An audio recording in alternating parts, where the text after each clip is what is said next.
What's up? How you doing, baby?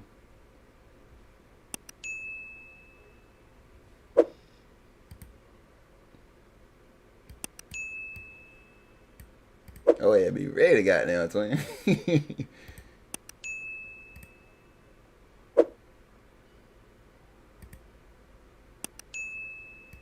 I signed in with my chat. What the fuck? No, you fucking lying.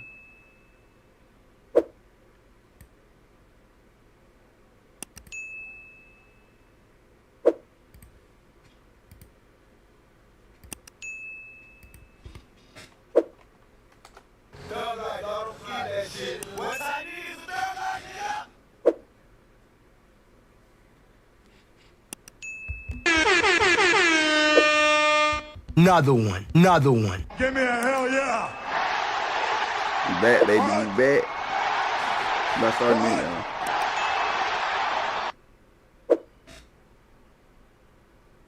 Check that everything okay.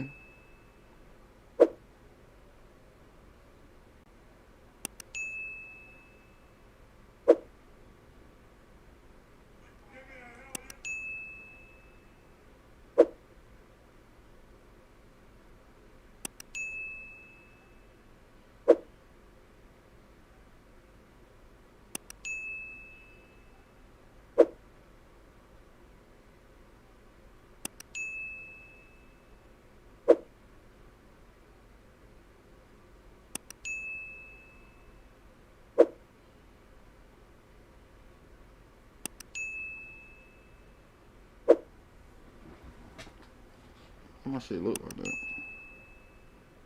that. You said I most definitely been waiting for you. Well, why is that? I know you motherfucker.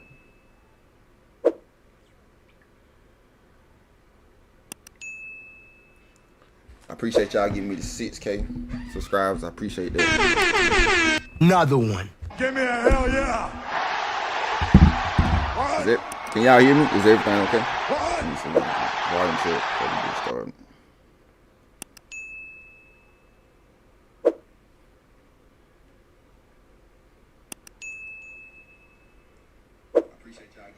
Oh, we should. I forgot I got that what's called on. You hear that shit every time. I gotta turn that shit off.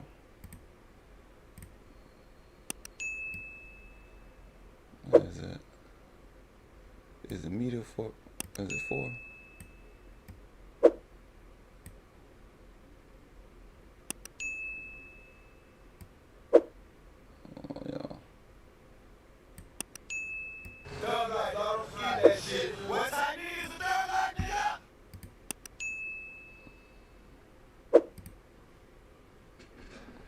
Bro, hold on.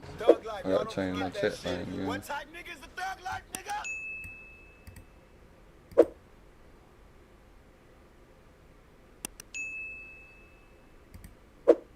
Oh, I might read that shit better.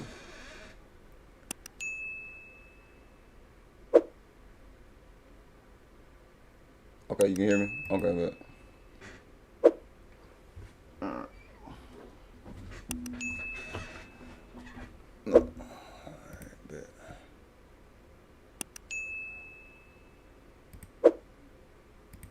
Alright, turn my down camera on. Oh, let me turn that little click shit off. I know y'all hear that shit. That's all I came to, forgot. I think it's media source 4.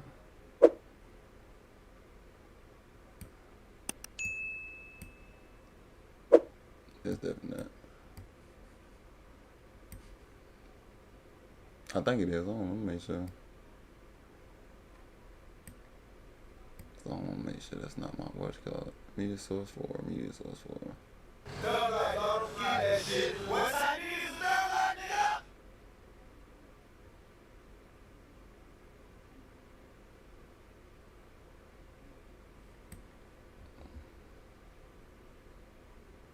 Oh, you got damn jokes tonight. You got jokes tonight. You got goddamn jokes tonight.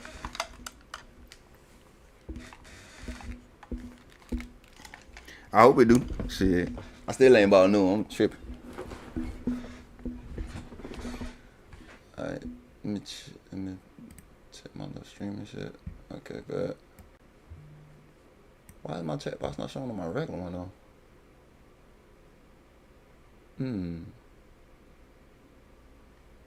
Why is that one? Oh, I got that one blocked. Okay, bet. Hey, that motherfucker blocked.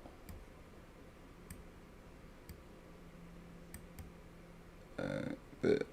We good, y'all. About to get started.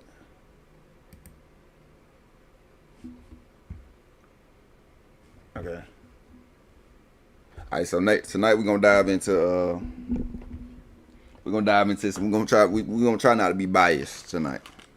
We're gonna try not to be biased tonight. Oh my God, bro. Oh, hell no. You know what I'm saying? They say I'm biased. They say I don't get Biggie a chance. I'm gonna give him a chance tonight. But this is this documentary is about after Biggie dissed Tupac after he died. So we're gonna dive into that. Then we're gonna get into the conspiracies and shit. What y'all think really happened, or was this shit like planned in advance? And don't be, if y'all new to the channel, please don't be afraid to voice your opinion of what you really think. On this channel, we don't hold back. You know what I'm saying? Dive in more. So there's no need to act. Nah. Hell nah. Let this shit ride. When they say something to us, we want to make sure we mash that ass like we did Biggie shit. Quiet as a church mouse. I was more in a mind frame of keep your mouth shut, big. You know what I'm saying? Just don't feed into it. If you feed into Hold on, I gotta break my other chat. This shit's not updating, bro.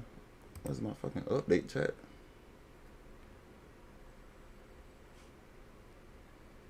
Yeah, give me my update chat, motherfucker. You just pissing me off with this shit.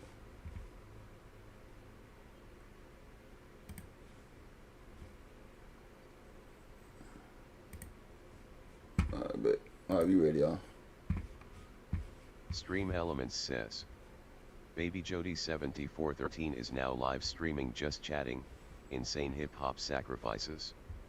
Biggie vs Tupac Symbolism exposed. Wizbot says, live online under the category Just Chatting, the uptime begins. Baby Jody 7413 says, I gotta train that nigga voice.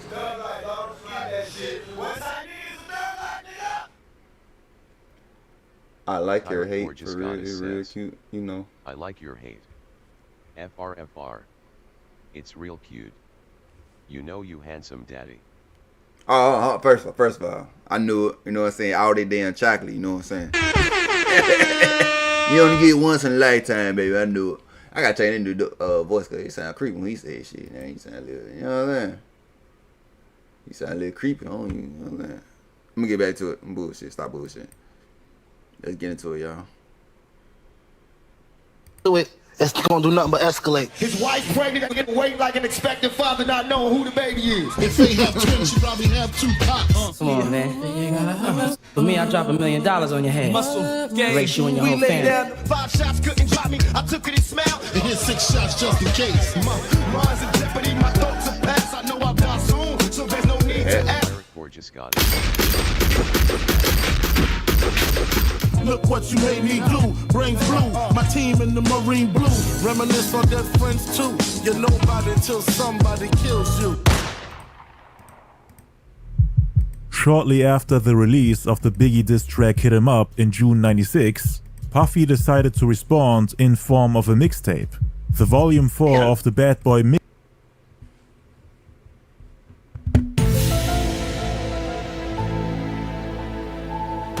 Had a Bad Boy mixtape. Shit, guess what? Ask ain't nobody heard of it, cause I ain't heard no damn mixtape now. Come on now, twin. We just go ahead and be real one time. We just go ahead and be real, shit. We ain't heard that goddamn mixtape. Fuck around now. Hold on, I'm gonna put this up here, y'all. Alright, I wanna put the one with the pictures on there though. That's what the fuck I really wanna do. That shit so fire, make it so big like that. Should I put it right here? I'm gonna put it right here beside me. I bet. Hey, had a mixtape. I know you fucking lying. Stop the cap. Mixtape series. The concept of it was to put the biggest and most promising talents from the East Coast on the tape so that they get exposure in exchange for their loyalty towards Bad Boy Entertainment. You would think that every artist on a mixtape called Bad Boy is affiliated with the label Bad Boy. That's how people on the West Coast interpreted it, thinking that Bad Boy is the face of the East Coast, and that all the other crews, labels and groups are either working under them or collaborating with them, which makes them look like one big united family that's standing strong against the enemies on the West Coast, in the middle of the East-West War, with rappers like Jay-Z, Nas, DMX, Deluxe, the Wu-Tang Clan, and De La Soul on the mixtape. On Hit 'Em Up, Tupac said, And if you want to be down with Bad Boy, then fuck you too. now all these East Coast artists appear on one mixtape, and Pac interprets it as them picking the side of Bad Boy, cause he made himself clear and told everybody to not get involved, saying F you to everyone. But wasn't called a mixtape, but was. He said Bad Boy No Way was what? For real? I know y'all fucking lying. Shit, that must be Lost Files, cause anybody ain't talked about this shit. Trey. One who wants to. It got DMS on there. I ain't gonna call it Trey. It got DMS and Nas on there. You know what I'm saying? I ain't gonna call it too much Trey, but you know what I'm saying? Be down with Bad Boy, bombing on everyone who picks their side. And that same month, they all come together like one big family. Puffy did that on purpose. Just like how he released Who Shot Ya exactly a week after Pac went to prison, and the Get Money remix 10 days before the official release of All Eyes on Me. Now he's dragging all these East Coast artists into the beef, knowing that Pac is a hothead that will interpret this mixtape as them picking Biggie's side. And indeed, Pac would later diss most of the artists on this tape. Hold on, who got on that damn tape though? Hold on now. Some of these motherfuckers I don't even know out, twin. I don't even know.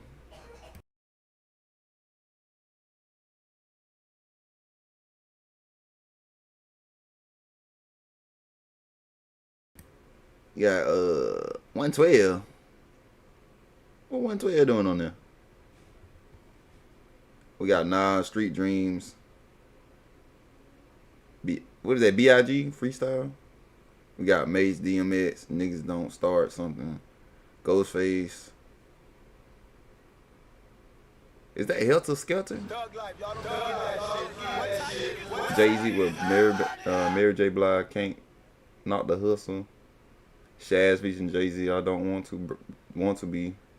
Nas, I Rule the World. How you gonna put Nas Rule the World on there? If I rule the world. I like that song. Yeah, nobody gonna hear that shit. Jay-Z, Nas, De La Soul. Oh, and they even put Helter Skelter on here. Rock from Helter Skelter later kicked the fake Biggie off the stage in one of the music videos of the group OGC, which was part of the Bootcamp clique, which Pac was actually cool with. Puff tried to start some drama between them, so that Pac stops messing with the Bootcamp clique, because they were underground and saw Puffy and Biggie as the gatekeepers of East Coast hip-hop, the people who dictate who becomes popular and who stays underground. That's what they complained to Pac about, and Pac promised to sign them to Death Row East. That's why they were always loyal to him. But now Puff is trying to cause a rift between them, so that the Bootcamp clique stays in Bad Boy's control, and that Pac won't collaborate with them. The Bootcamp clique actually claims... Who heard the Bootcamp clique, y'all? They got them fired. If they fired, I need to know.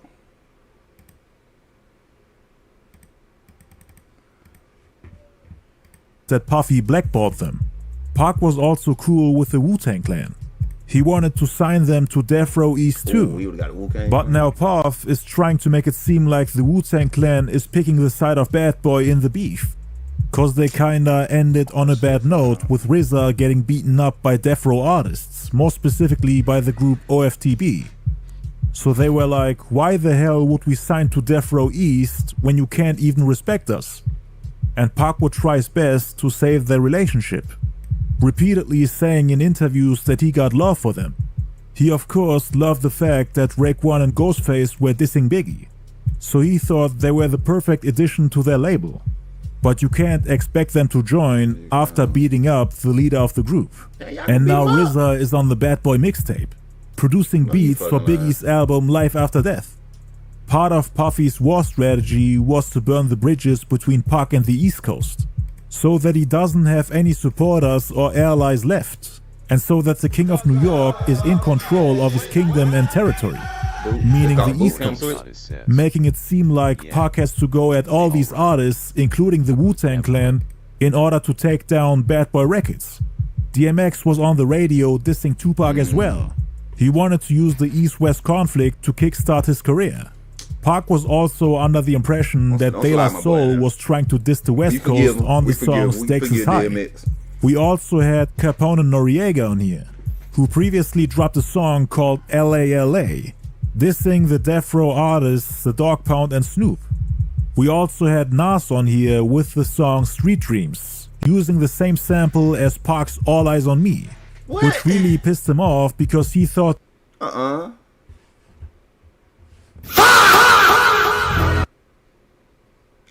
I must ain't never heard that song. Y'all, I know you lying to me. Come on, Nas. Come on now. including the Wu-Tang Clan, in order to take down Bad Boy Records. DMX was on the radio dissing Tupac as well. He wanted to use the East-West conflict to kickstart his career.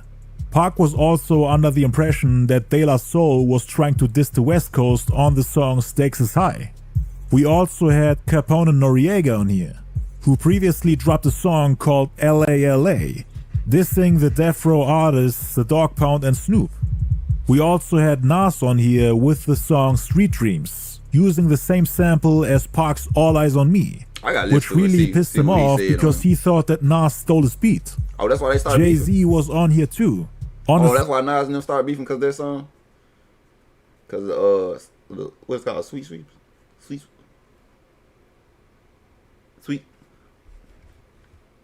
Yeah, she got a big ass nose. Song with Biggie, who's responding to Pac. So yeah, Pac was pissed off. You know, I just noticed something. These motherfuckers were copying Tupac like a motherfucker. When Jay-Z went bald? Oh my God, bro. Oh, hell no, man. What the fuck, man? Did he went bald when, you know what I'm saying? Then got them Jay-Z went bald. Like, damn, bald head must have been cool in the 90s. Every feature guest on here was handpicked strategically, knowing that it will cause confusion for Tupac. He was talking to him directly. In the intro, where he's reacting to the outro of Hit 'Em Up, telling Tupac to stop yapping. This is how we gonna do this. That's right. Up Mobb Deep, up Biggie, up Bad Boy as a staff record label and as a motherfucking crew. And if you wanna be down Bad Boy, then you too. Chino X. Come on, bring it! All you motherfuckers, up you too. Puff is playing it cool, acting like the song Hit 'Em Up is light work. Nothing that's worth getting upset about. Something that's not even worth addressing. He's laughing it off, asking Pac why he's so upset, sarcastically telling him that he's scary. You sound upset. Why do you sound so upset? All of y'all motherfuckers, you die slow, my phone make sure all your kids don't broke. You motherfuckers can't be us or see us. We motherfucking thug like riders west side till we die. Another one. Give me a hell yeah. You heard my boy. Talk your shit, twin. Talk your shit. He's once again calling him an actor, saying that his acting performance is spectacular as always, that he deserves an Academy Award for playing the role of a tough gangster and thug. This is the same thing he said in the say that you need the best reward being the best dancer I ever seen. I think you better than MC Hammer at this damn point. You know what I'm saying? You need the best dancer award at this damn point. Magazine, where he responded to Pac, explaining what's happened at the Quad Studios. Puffy, Biggie, Andre Harrell, and Jimmy Henchman were calling him an actor. Ladies and gentlemen, give it up. Give him a round of applause. The Academy Award goes to the actor, Tupac Shakur. Give him a round of applause. It go triple and four quadruple. He also sampled a speech by Nation of Islam leader Louis Farrakhan, in which he talks about him and his enemy not letting go of each other until one of them dies, saying that he'll be the one surviving, while his enemy dies. And Puffy used it to say the same thing about Tupac, that he will be the one that dies, while Puffy will be the survivor, which is exactly what's happened, since Puffy put out a hit on him. Some of my black brothers and sisters want me to be quiet, be silent. I can't let them go, and they can't let me go. I can't let you go. I can't let them go. I can't let you go. That where you from? No. God has me on your behind, and I'm not gonna let it go. And you got me like you're holding on to an electric current, and you can't let me go. So we are locked in a life and death struggle. Only one of us is going to survive. That's right.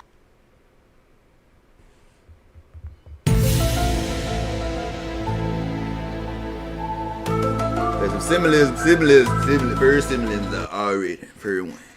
What you mean by that? What you mean by that? Did lame.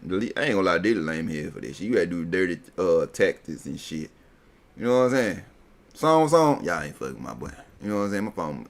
Talking about hit him up or killing y'all. This the comeback? This all y'all had? Now I want you to write this down. That nigga used the whole church. I shall tell you today, straight up, with the help of Almighty God, I'm going to be the one to survive. And then he plays a clip from the Get Money remix released earlier that year, in which Biggie is subliminally dissing Tupac.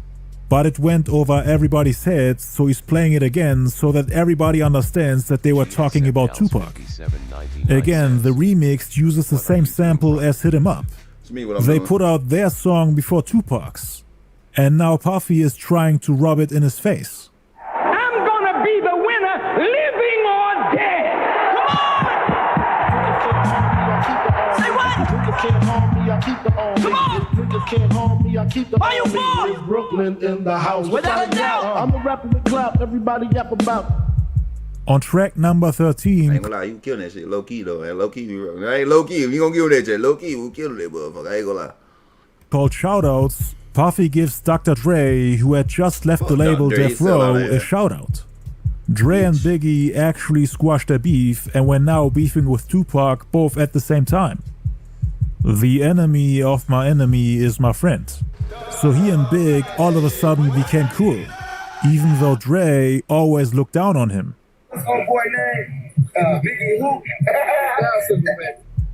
I covered Pac's beef with Dre in a separate video. Make sure to check it out. Dr. You can't get mad that boy called you out. You say you got them. What you be doing in the dark, boy? That boy called you out, boy. That boy called you sweet. You know what I'm saying? Can't get mad at that, boy. So just like how the Bootcamp clique and several other... First of all, you need to take... Since he did that, you need to take him out California Love. You know what I'm saying? At this point. Take his ass off that song. We ain't need him on that song, and we just need Tupac on that song. You know what I'm saying? What's up, Bobby? How you doing? We out here watching this how Biggie diss Tupac out this deal. You know what I'm saying? You know I'm gonna get tight. You know what I'm saying? New York rap groups and rappers sided with the quote-unquote enemy on the opposite coast, meaning Pac and the West Coast. Dr. Dre and his allies were more or less siding with Biggie on the East Coast, even though they are West Coast artists. Both sides were trying to win over rappers from the opposite coast who had nothing to do with the beef, in order to cause a coast internal conflict, something like a rebellion against the king within the kingdom. People in New York who don't acknowledge Biggie as their king, and people in LA who don't acknowledge Pac as their leader. Both sides were doing it to weaken their opponent, to make sure that the enemy doesn't have enough influence to have an entire coast behind them. So that New York, for example, ain't fully rocking with Biggie and doesn't have his back during the Coastal War. That's why Pac and Suge tried to build up the label Death Row East, to not only win over rappers from the East Coast, but also their fans. At the time, Pac was actually working on an album called One Nation, inviting rappers from the East Coast, like the Bootcamp clique, to come make music with him, showing Biggie that he ain't in full control over his kingdom, even though he's technically the king. Big and Puff were now trying to do the same thing with Dre, who was the co-founder of Death Row Records, the face of the West Coast, prior to Pac. What the fuck is that right there? That's some voodoo shit. Diddy had a weird, creepy infatuation with Tupac. I thought I was the only one. What is it right here on your neck? That's some voodoo shit.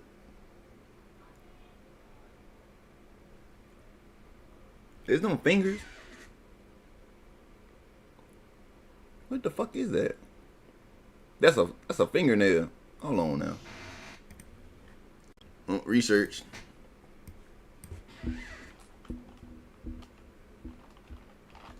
Almost spell witchcraft. It's craft.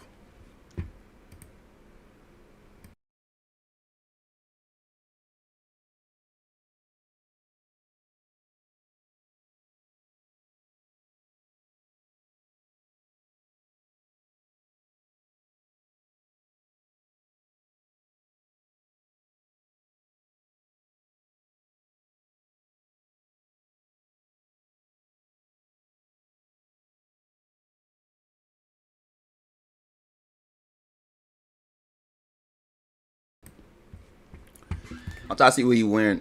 I said I put witchcraft. I spell this shit wrong. Protection. It means protection, power, and connection to folk magic traditions. Oh hell nah. Oh my God, bro. Oh hell no, man. What the fuck, man? Oh hell nah, doctor. What the fuck you doing? I ain't gonna act like I ain't see that shit. Y'all see that shit right there and there. Y'all see that? See I'm looking at? Tupac, you got one on. You better have one on. Tupac don't got one. This nigga got one on though. Pac getting released from prison and turning the label upside down. Pac came on board and made the co-owner leave his own label. And now he's replacing it. Puffy knew that giving Dre a shout-out would infuriate Tupac. I'm gonna put it Dr. Dre. Oh no.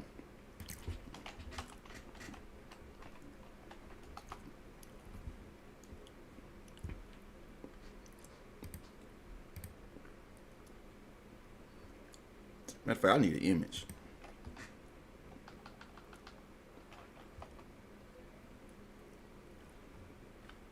Oh shit, they ain't gonna put it on him. Motherfuckers. They ain't gonna put it on him. You gotta see what that shit mean. That shit mean a lot.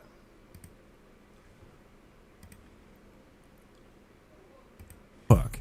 Cause they were beefing as well. Pac and Suge saw Dre as a traitor. They were the type to make a lot of unnecessary enemies for themselves. And Puffy used their hot-headed and recklessness against them. While they were busy making themselves enemies, Puffy made sure to reach out his hand to every single one of them.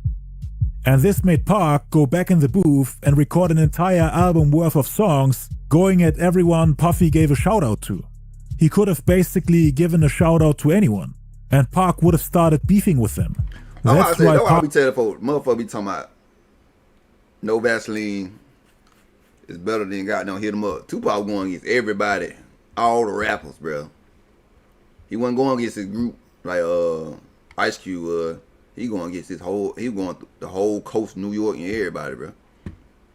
Like, Pac's next album, Killuminati, is less about. And that's similar to the ass shit right here. When he got shot at right here in his what are the lungs right there? Damn, y'all can't. Y'all probably make it bigger. Y'all probably can't see that shit. Cause I'm like, bro, why would you put that in the picture, though? Hold on, y'all make it bigger. Gotta grab that bit. Let me make it bigger. I got about 3 of them motherfuckers up. Made it big. Damn, I should have kept my. Ooh, I should have made that my wallpaper like this. This shit right here with the real. Is that the real kid or with the lungs? It. Somebody correct me if I'm wrong. He got like 2 shots right there. They got one on his chest too.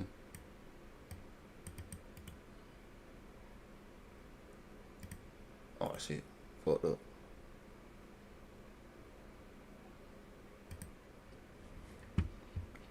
Puffy and Biggie, but more about the ones that were given a shout out on the mixtape, like Dre, Jay-Z, Nas, and De La Soul, for example. This gave Puffy and Biggie room to breathe, since Pac would get distracted by all these new enemies. People who appeared to be stepping into the arena where Biggie and Tupac were supposed to have a one-on-one battle. Biggie was slowly leaving the arena while Pac was busy fighting the crowd. wasting his energy on everyone but his main target. And that's part of the reason why you didn't hear as much Biggie slander anymore after the release of this mixtape. There were just too many new opponents for Pac to just focus on one person. This worked in Biggie's favor, because the beef was getting too much for him. He had writer's block and couldn't focus on his art. The beef really bothered him. They actually moved to the Caribbean to finish the album Life After Death. That boy had moved to the Left Caribbean. the US because of the East-West war. They didn't feel safe in their own city. The relaxing atmosphere in the Caribbean helped Biggie a lot. Track number 14 is called Talking Ish. Puffy continues slandering Tupac. There's been a lot of yapping going on. Tupac made a motherfucking record. Dissing my man, dissing me, dissing my crew, dissing my company. And I loved it. I loved it. Because it let me know the bitch he really was. Because I don't know where y'all from, but where I'm from, bad boys moving silent. You dig? And if you want to come see me, they can come see me. Stop the cap. Niggas seen your ass in LA, your ass ran on that damn car. No, you forget that. They can't see you, but they say you were running. They say you ran from. No, I don't even feel sorry. Should not goddamn did your baby mama like that. No, I don't even feel bad. And Pop says, when did this come out? Somebody's mixtape? I don't know. Be honest. I'm thinking it's after. I think it's after though. Like after he died or doing. No, I think doing. Ed Pop says, I think doing. is this AI? What's AI? Somebody did? No, this ain't AI. Matter of fact, we need to look that shit up though. What's it called? Bad Boy Volume? Let's see when it came out though. I can't see the fucking name of that title shit right now. You know? But Let me see when it came out. I didn't even know they had a mixtape, Bad Boy. Mixtape. Mixtape volume. There you go, right here. That one came out in 1996. Yeah, it came out in 1996. Thug life, y'all don't forget that shit. What type niggas? Like what date though? Ed Pop says, okay. Cinemapes 4853 says, yo, who's that grabbing his diaper?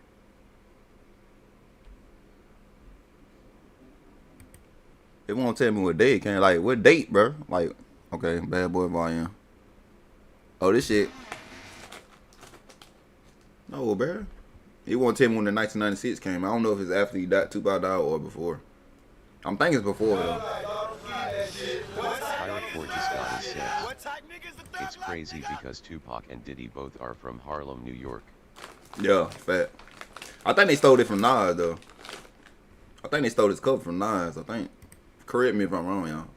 Who started the baby picture? Who started the baby picture thing?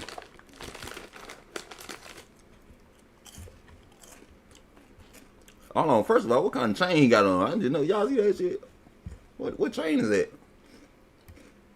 Oh, damn, we getting off to symbolism for real. I'll make it big. I can't tell. What symbolism is that? Do y'all see the chain? And Pop says, that's great. Roll Fantasy Orty says, keep going. Okay. No, I'm trying to see what that chain. Y'all see the chain right here? Like, what is that? It look like one of them Catholic. I don't know, like one of them old ass white goddamn Catholic motherfuckers who be on the little caps and shit. I thought it was Santa Claus there first. I thought they got a Santa Claus on there. What the fuck going on? you want to see my man Biggie? They know where he's at. They can come see him. Then he talks about his future plans against Tupac, now that he dropped the song Hit 'Em Up, saying that bad boys move in silence. Now the question is, what did Puffy mean by bad boys move in silence? Cause he did a lot of shady things in the background, involving the Southside Crips, who did a lot of dirt for him. Puffy not only put a $75,000 bounty on Death Row Chains, but he later put out a $1 million Okay, bounty on Tupac and Suge's heads, which I will touch on later. What could he have meant with Bad Boys Move in Silence? Cause Biggie had decided against lyrically responding to Pac, so they would have to respond in a different way. Say I'm biased, so I'm There's a whole trying lot of acting going on. to give Biggie a chance. When niggas want to touch you, and niggas want to see you, What's up, brother? How you doing? he can find you. And all y'all niggas that's getting caught up with actors, remember, Bad Boys Move in Silence, man. And all you niggas that's asking me questions about what's going on. You want to be a goddamn Backstreet Boy so goddamn bad? Fuck you talking about, man? No, you motherfucking lying. They always talking about that's the only thing they can get. That's the only jab they got at Tupac is goddamn some acting shit, bitch. What your ass doing? You a Backstreet Boy. That's what your ass was. Wondering how I feel and what I'm gonna do. As I said, listen to me. I went down there. Bad Boys Move in Silence, so I have nothing to say to you. Can you feel me? He also calls Tupac a player hater, which will be relevant when talking about Biggie's upcoming album. I know you lying, Biggie. Cause he has a song on there called Player Hater. We're about to hit side B off, and we gonna dedicate this to all the again, all the now player haters, all the niggas that ain't jealous, all the niggas that don't act like this shit, all the niggas that don't act and keep it real, all the real thugs, the real gangsters. We gonna dedicate this to all the niggas getting money that ain't worrying about the next getting money or what the next niggas doing or who the next niggas, huh? This one goes out to you, side B. I love y'all niggas. Come on. The track that plays next is a Biggie freestyle, which also sounds like a response to the accusations made by Pac and the Outlaws, that Biggie is biting Pac and is trying to sound like him.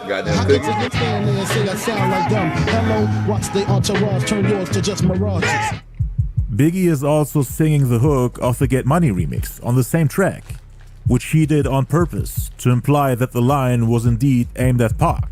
And they're also teasing his upcoming album Life After Death, which they claimed was supposed to contain response records against Pac, even though later they claimed that Biggie did not want to respond, with a full diss track at least, cause he was still throwing jabs here and there. Notorious B.I.G. You know, we dark, we need some sun, you know what I'm saying? Life After Death, the album.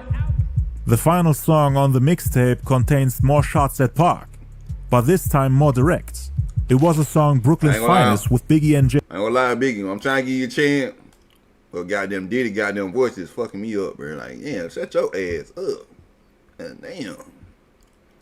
Jay-Z. Make the boy On rap. that song, Biggie purposefully referenced Too Shot Ya, which again everybody interpreted as a diss record against Pac. On Who Shot Ya, Biggie called himself Brooklyn's Finest. And Brooklyn's finest, you rewind this, Bad Boys behind. And they named the song after that line. DJ Clark Kent even quoted it on Brooklyn's Finest. Clark Kent was actually the one that brought Biggie and Jay-Z together, and they ended up doing the song Brooklyn's Finest together. That's where Biggie learned that Jay-Z didn't write down his lyrics, cause Jay was doing everything in his head. They be killing me. All these motherfuckers be trying to wear crosses with Jesus on it and shit. And you know what you be doing in the dark. It's crazy. It's me. Can't be both, bro. You gotta pick one side. One side. Pick one side. You can't pick both. You be killing me with that shit. So Biggie was like, if you can do it in your head, then I can do it too. Jay had acquired the skill after years and years of practice, creating entire verses without writing anything down. From that point on, Biggie did everything in his head too. Biggie wanted to show him that he can do everything that Jay-Z can do on the mic. Every trick, every skill, every technique. Things he practiced for years. As the King of New York, Biggie felt like he should be able to do that too. No MC should possess a skill that the King can't replicate. That's why when he rapped with Bone Thugs and Harmony, he tried to replicate their fast-paced triplet flow. Because Biggie wasn't a fast rapper, but he wanted to prove to everybody that he's the best MC. Someone that can master everybody's styles. Challenge people using their skills. My bad. Did y'all hear that new diss song by one of the Bone Thugs? They had this I forgot who he dissed. He said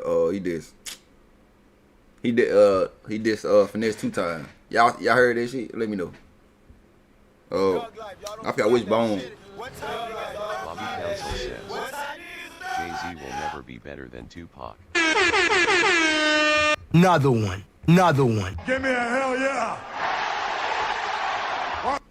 Shit, now he best. He can't even do it on his best day. Y'all know all his hit songs was goddamn. He stole Biggie shit. Like that shit was crazy. I didn't know that shit till I got older. All his hit songs, that shit got a verse in that motherfucker. Then he stole some Tupac shit too. Said, God damn. Out-rap people with their own styles. But in order to learn the technique of writing... Why Busta Rhymes was up knitting? But I think Busta Rhymes can goddamn be up there with Biggie now. You know what I'm saying? I like Busta Rhymes. Busta Rhymes can rap. I don't know how Jay-Z. I don't know how Jay-Z is better than Busta Rhymes. I don't understand this shit. Raps without a pen and paper, he had to practice it again and again, just like Jay-Z did for years. Jay had mastered that technique already, but Big needed some time. That's why, unlike Jay, he didn't lay down his verse on the first day. He went back on tour, taught himself Jay's technique, and then came back to finish the song. These two respected each other a lot. They became really close. And Jay didn't mind that Biggie is dissing Pac on his record. Jay knew that he would get himself involved in the beef, but he didn't mind. He was actually encouraging Biggie to battle him, cause Big loved the competition. That's why he was always competing with people, to prove that he's the best. He even dissed Jay on his own song. He then mentioned the song Who Shot Ya while going back and forth with Jay. Who shot you my times like Sinatra? This made Pac believe that Big and Jay are taunting him. Biggie was initially denying that Who Shot Ya was about Pac, but he mentioned it next to lines that seemed like they were aimed at Pac, and Pac believed that everything was said on purpose to provoke him. Who shot you my times like Sinatra? You think you mob? We the mob. Who shot you my times like Sinatra? You think you mob? We the motherfucking mob, nigga. Pac wanted to be part of Shook's gang, the Mob Piru. He had an MOB tattoo on the back of his arm. Like explained in my King of New York video, Biggie was not only dissing Pac on here, but also Jay-Z. Some of these lines have double meanings behind them. Like when he tells Jay-Z to pass the safe. I hope this shit ain't copyrighted. Fuck, I'm gonna risk it for y'all. That nigga went back to the 90s on that motherfucker. I was like, God damn. Is it Lazy Bone? We all goddamn type it. Can we find a song? Gorgeous Goddess says, hell nah, Jay-Z will never mount to anything closer to Tupac. Goodbye, I'm ready for bed. Woo! Another one. Give me a hell yeah. What? Damn. We all off damn typing. Hold on now. Y'all ain't gonna act like my buddy. They didn't slide on that motherfucker. They talking about, y'all know finesse 2 times. If y'all don't, y'all know. Damn, they just went back old school. Hold on now. I love some Bone Thug Hum. I gotta hear that bitch one more time. I don't give a damn. Copyrighted bitch. We gonna hear that motherfucker again. Put it back like a bitch. Hold on, we gotta start that bitch from the 10 out. We gonna listen to them. Man, y'all, Bone Thug Hum. Come back. We need y'all in the hip hop game. You know what I'm saying? Things of that nature. We need somebody. You know what I'm saying? I'm tired of you auto-tune and everything. We need some real rappers back. You know what I'm saying? And Pac says, that nigga snapped on his Fine shit. Smoke they beat though. You said Finesse Smoke they beat though? Damn. I know I can't listen to his shit. I know his shit copyright. I'm gonna listen to it. I'm gonna let you know though. I'm gonna let you know to him. I gotta hear him. Oh, so he made a diss song back. Who made this song first? I only seen this one. Oh shit, let me go back where we was at. Damn. It just feel good to see some old school rappers, you know what I'm saying? They the first Migos to me. Before he blazes the place, basically robbing Jay-Z. He said something similar about Tupac's mother on the Get Money remix, which Puffy even put on the Stop Yappin' intro to this Pac. Your mom, the actress, didn't want to show me the safe. Alright, bro. Alright, Bobby. She was on anyway. Pass the safe. I know you before I motherfucker. You blaze ain't the talking about place. mama Here's like 6 that. shots just in case. Here's 6 shots just in case. Pac was shot 5 times at the Quad Studios. Biggie is saying, I know you survived 5 shots and even bragged about it in your song. So here's 6 shots just in case. Let's see if you can survive again. 5 shots couldn't drop me, I took it and smiled. It hit 6 shots just in case. 5 shots couldn't drop me, I took it and smiled. It hit 6 shots just in case. So yeah, the lines about the safe when he's robbing someone and the one about the 6 shots were definitely about Pac. But the part that people point out the most is the final line in verse 7, where Biggie responds to the whole thing about Pac sleeping with Faith, who at this point in time was pregnant with Biggie's baby. If they have twins, you probably have 2 Pacs. Time to separate the pros. So he was poking fun at the possibility that Faith, who became pregnant between January and February... I want to hear that motherfucker again. I ain't gonna lie to you. God, jail, those motherfuckers snap that motherfucker to you. It be damn, boy. You don't make them boy come out of retirement, but you can't. I don't know. Finesse, I don't listen to Finesse, but you messing with the wrong ones at this time. You lucky with just one on her. You know what I'm saying? You lucky with just one on. You lucky all on went on your head. 26 might actually be having a 2-pack of kids that both belong to Tupac after their alleged affair, which supposedly happened in October 95. So it couldn't have possibly been Tupac's offspring. He was just joking around. Faith Evans actually confronted Biggie about this line, asking, "What are you going to tell your child?" That's on record, while looking at him with a look of disgust, which supposedly made Biggie cry. "I'm sorry, I was under pressure. People was just talking ish." So Big supposedly didn't make that joke out of confidence, but out of insecurity. Ooh, I bet you won't drop He wasn't laughing it off while being all cold and stoic. But that's how Pac and the entire world interpreted it. It wasn't this, but I was just upset at the time, you know what I'm saying? That's all. I'm just that type of person, you know what I'm saying? I just did that, you know? It was kind of funny to me. Everybody laughed when I did it, but, you know, I don't care. I'm my own person, you know?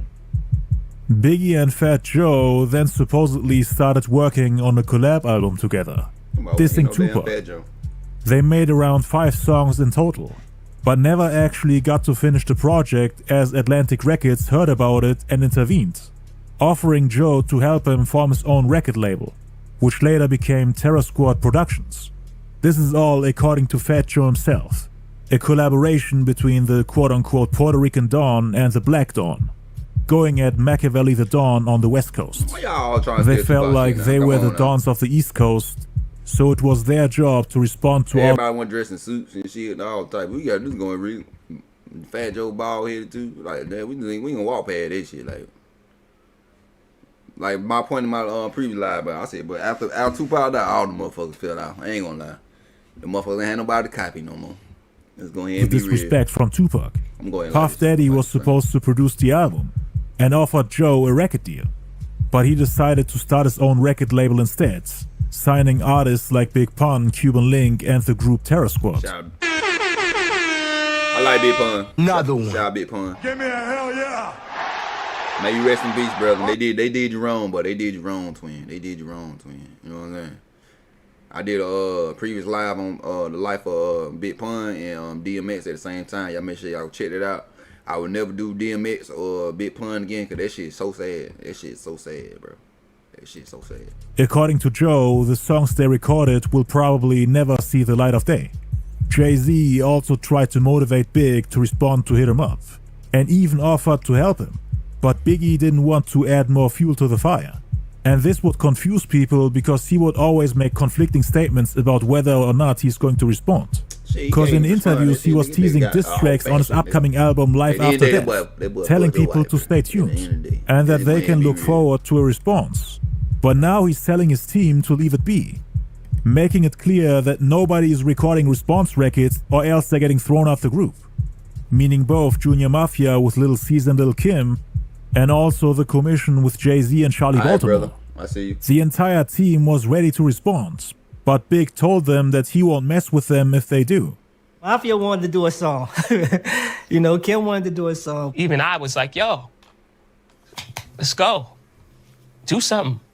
Big was like, yo, if any one of y'all doing response records, I'm not messing with you no more. Do not do that. That's not what we do. He was like, nah, I know where this is going. Not gonna feed into that energy. That's not the sort of energy that I want. Serious street cats would approach Big and express their disappointment in him for letting Pac slap him around like that. And he would tell them that Pac shall come say those things to his face. He wanted to have a serious talk with him. It was personal. Big had his pride too, so he did make songs going at him. A couple jabs here and there to show the world that he can take it there if he wanted to. That he's lyrically capable of defending himself and of doing just as much harm to Pac as he did to Big if he wanted to. But he really wanted to talk to him face to face. Cause this whole thing started because of a lack of communication. Pac built hate and resentment for him cause he wouldn't come see him in prison. If they had talked it out while Pac was in prison, this whole beef wouldn't have happened. Fast. But Big had the world racing around him. And just like in the movie King of New York with the character Frank White, which was also Biggie's alias, he didn't want to see his friend locked up in a cage. That's why he didn't pay him a visit after he came out of prison. Brother. How come you never came to see me? Who wanted to see you in a cage, man? Hey, how you doing? Of course. JFink5382 says, Big supposedly wanted to pay him a visit after his release from prison. But by that time, it was already too late. He still hoped that he could talk it out with him. So Big's team was told to stay out of it.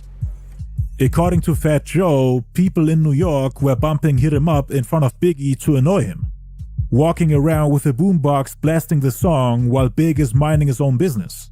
Haters in Biggie's territory. We appreciate the people that did. We appreciate that. Blasting the song at full volume in an attempt to ruin Biggie's day. And this was New York. Now imagine what the situation would have been like in Pac's territory. It was hard for people from both sides to travel to the opposite coast without getting reminded of the beef. They were always getting into trouble, so they had to proceed with caution, especially now with the release of Hit 'Em Up. On June 10th, Tupac recorded the song Why You Turn On Me, in which he once again talked about Biggie stabbing him in the back. Me and you, no closer to two, while drinking brew. She need anything at all, come to me to get. This right here is about Pac's relationship with Biggie prior to the beef. They were drinking. Biggie stole Big's name Frank White. Puff's name is Frank Black.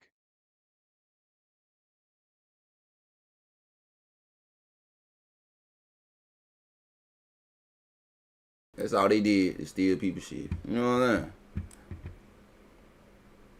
But they say he stole from the it's a white rapper called Biggie Smalls too. I ain't never heard the track though. I need to listen to it and see if he nice. And hanging out together all day, like the closest homies. Pac would give him anything he needed, reached out his hand to him every time he needed help or support. Showed him how to dress, bought him clothes, gave him money, showed him how to become popular with girls, gave him the keys to his Jeep, and offered his home as a place for him to stay while he's in LA.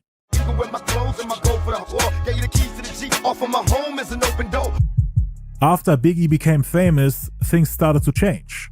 To Pac, it seemed like Biggie forgot about him while he was locked up and short on cash. That's why he's asking him, "Did you think I'd die?"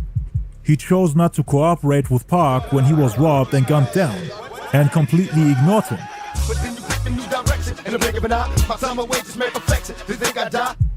Then he talks about not getting a single visit from him while he was in prison. Tupac and Eminem best lyrics. Another one. Give me a hell yeah. What? Damn. Okay, I agree with you, Sha. But I just got hip to Eminem like this year, to be honest. I ain't even be real. I used to think I ain't really listen to Eminem when I was growing up. Like I know his hit songs like I'm the Real Slim Shady. You know what I'm saying? That was my shit.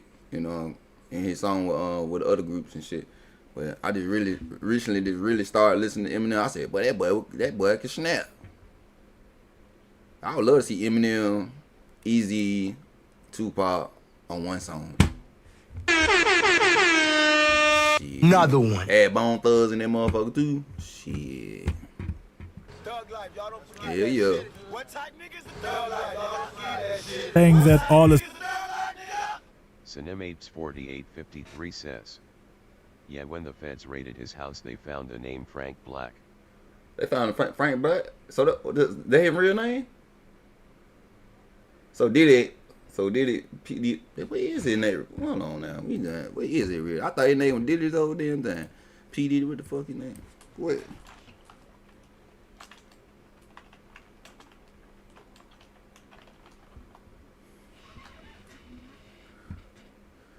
I mean, that, so where y'all get Frank Black from?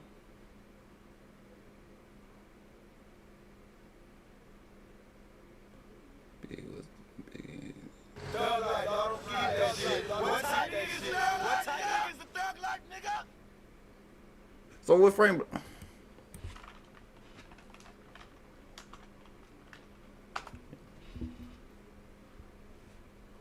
Who the fuck is Frank Black? That's a country single.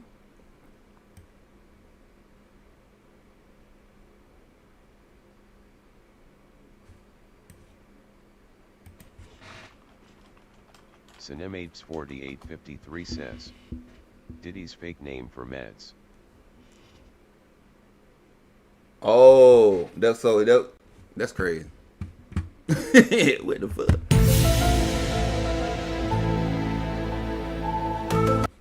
Damn, that's crazy right now. I ain't know that. Appreciate you telling me that. I ain't know that. His old homies, meaning Stretch and Biggie, were too busy now that his money is gone. Cause he didn't have the money to bail himself out, and he wasted most of his savings on lawyer fees, hoping that Biggie and Puffy would help him out, now that they have a successful label making millions. Cause Pac contributed to Biggie's success. I never got a single visit, yet I carry on. All my old friends too busy, now my money gone. The release of Hit 'Em Up came with a lot of negative press and criticism towards Tupac, accusing him of insulting and belittling an entire coast. I made a song for my enemies, a chicken drip. It was hip hop until Tupac. I'm thinking if y'all taking hypocrites, it made. Hold on, my boy snapped on that motherfucker. Hold on, we ain't going on that bit. What he said, what? Accusing him of insulting and belittling an entire coast. I made a song about my enemies, a chicken drip. It was hip hop until. It was hip hop until Tupac fucked Biggie.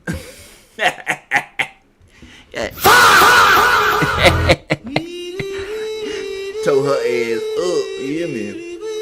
Yeah, it was, yeah, twin, you right. It was hip hop until you said that. You know what I'm saying? They still, 30 years later, they still, 31 years later, they still mad at it. You know what I'm saying? Things of that nature. You know?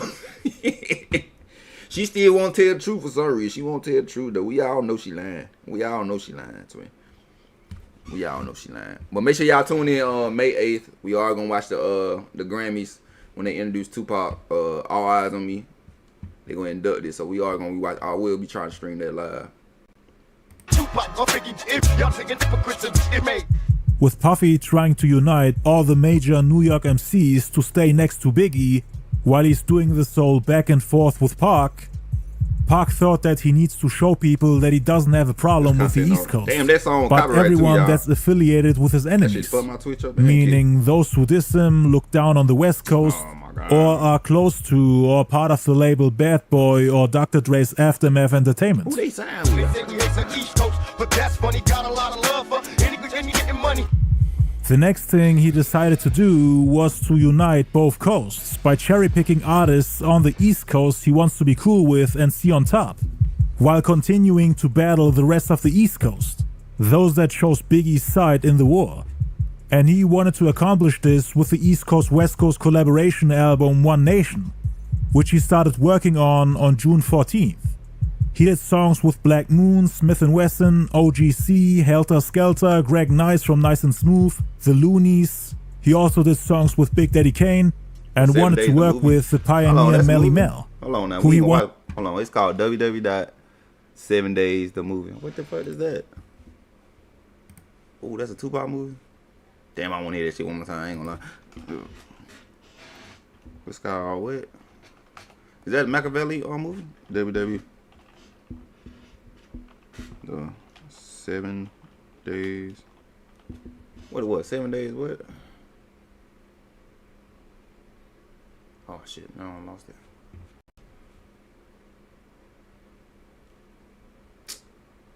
Oh shit, it's right here. 7 days. TheMovie.com.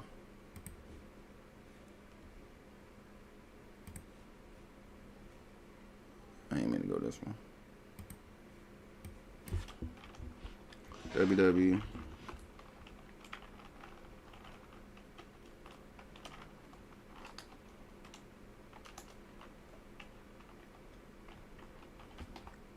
Oh shit, I'm straight. Oh, the Tupac movie.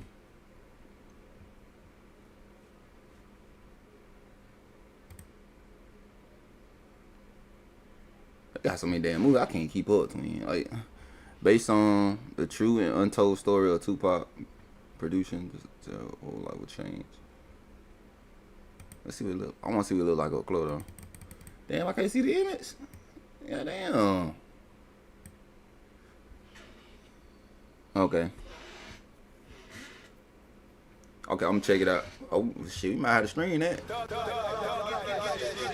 So we got another movie. Okay. What the fuck I'm on Twitter? Kyric Gorgeous Goddess says, "Welcome to that chat, y'all.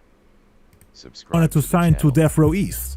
On Pac's last birthday, which was on June 16th, 1996, he was in the studio recording the One Nation album while making fun of Biggie and the rappers from the East Coast he didn't like. We hear that you are involved with the murders of the East Coast rappers that we've been hearing about lately. No, I got love for the East Coast. We just, I heard about one incident where this one guy, B.I.G, got hurt. Yeah, I heard he got hurt. But as far as all the other East Coast rappers, I love them. We're working on a new project called One Nation. It's going to be an East Coast, West Coast collaboration. So, you got Greg East Coast, West Coast? Yep. It's going to be a collaboration. Nah, with that. Nah. None of that. Would you think if he would have did that, they would have put you think that would in and out of the media? Because when you put that album out, the media want to make money off that shit. Now y'all can't make East Coast versus West Coast when y'all magazine no more. Cause he put a album out called One Nation. With the real things out there. Okay. So that we can make more extinct. None of the suckers. On June 18th, Pac was interviewed by Simon Rex for MTV at the Hollywood Athletic Club in LA. Same place where Pac and Faith met in October 95. Black Moon and Smith & Wesson were there too that night. During the interview, Pac talked about the One Nation album, which in his words was supposed to end the East Coast-West Coast beef, saying that it's only a feud between two rappers. I got this new project coming out along with some other brothers called One Nation, and it's like an East Coast, West Coast collaboration to kill this whole new vibe everybody want to be on about it being a war between the East Coast and the West Coast. Right. It's really just a problem with two rappers. We ain't mad at the whole spot in New York, we just mad at certain people. On June 25th, Jay-Z's debut album Reasonable Doubt finally came out, containing the song Brooklyn's Finest and the lines against Pac. Around the same time, Puffy found out about Suge's relationship with his baby mama Misa Hilton.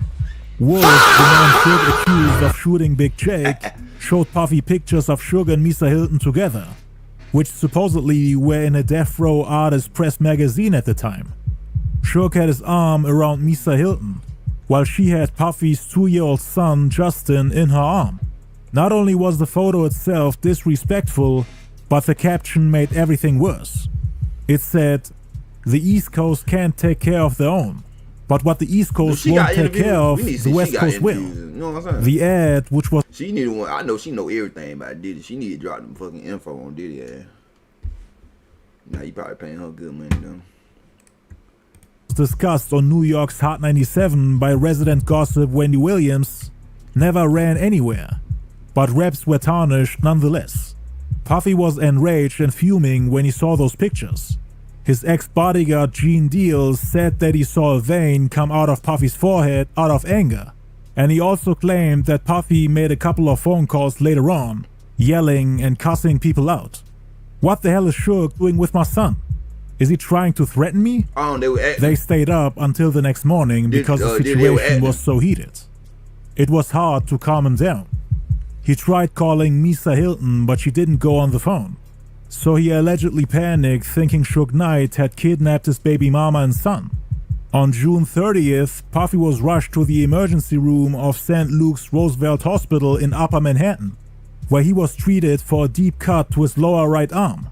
New York's Daily News called it a slit wrist, implying that it was more than just an accident, a possible attempt to take his own life. Puffy called the story nonsense. I was playing with my girl and I reached for a champagne glass and it broke on my bracelet, cutting my arm. I ain't trying to kill myself. I got problems, but it ain't that bad, Puffy said. Nah, you got The serious Death problems. Row head of security, Reggie Wright, claims that Puffy panicked when he saw the pictures and when he heard about Suge taking Misa and her son Justin to LA. Puffy allegedly thought that Suge kidnapped them and tried to harm his son in retaliation for Big Jake's murder.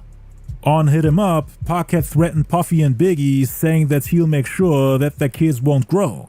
And Puffy supposedly took those threats very seriously. Die slow, motherfucker. My phone make sure all y'all kids don't grow. Puffy's mother hysterically called the officers of Death Row to ask and beg them to return What type nigga is a thug life nigga? her grandson, meaning Puffy's firstborn, Justin Combs. She allegedly told them that Puffy tried to end his life by cutting his wrists while he was drunk, saying that he had a panic attack. They later denied it, saying that it was an accident. Misa Hilton wasn't on good terms with Puffy at the time, so she apparently laughed it off and said, "This BS N-word really tried to kill himself," while she was in LA with Suge, after Puffy's mother made that call begging them to send her grandbaby home. Misa was having a good time and sleeping around while the father of her son had a mental breakdown, trying to take his own life. Misa then went back home after a week or two and the situation cooled down. They both had their fun on Puffy's expense. The damage was done, and Puffy hit a low point in terms of mental health and overall happiness. Pac and Suge were playing mind games, trying to drive him crazy, destroy him and everything he worked for. According to Gene Deal, that was the last straw and the point of no return for Diddy. When the legendary DJ Eric B, who was supposed to run Death Row East, wanted to have a meeting with Biggie, hoping to squash the East Coast-West Coast beef, Puffy didn't want any part of a truce meeting, even though months prior at the Source Awards, he was saying that the East Coast-West Coast beef needs to be stopped. I'm the executive producer that a comment was made about a little bit earlier.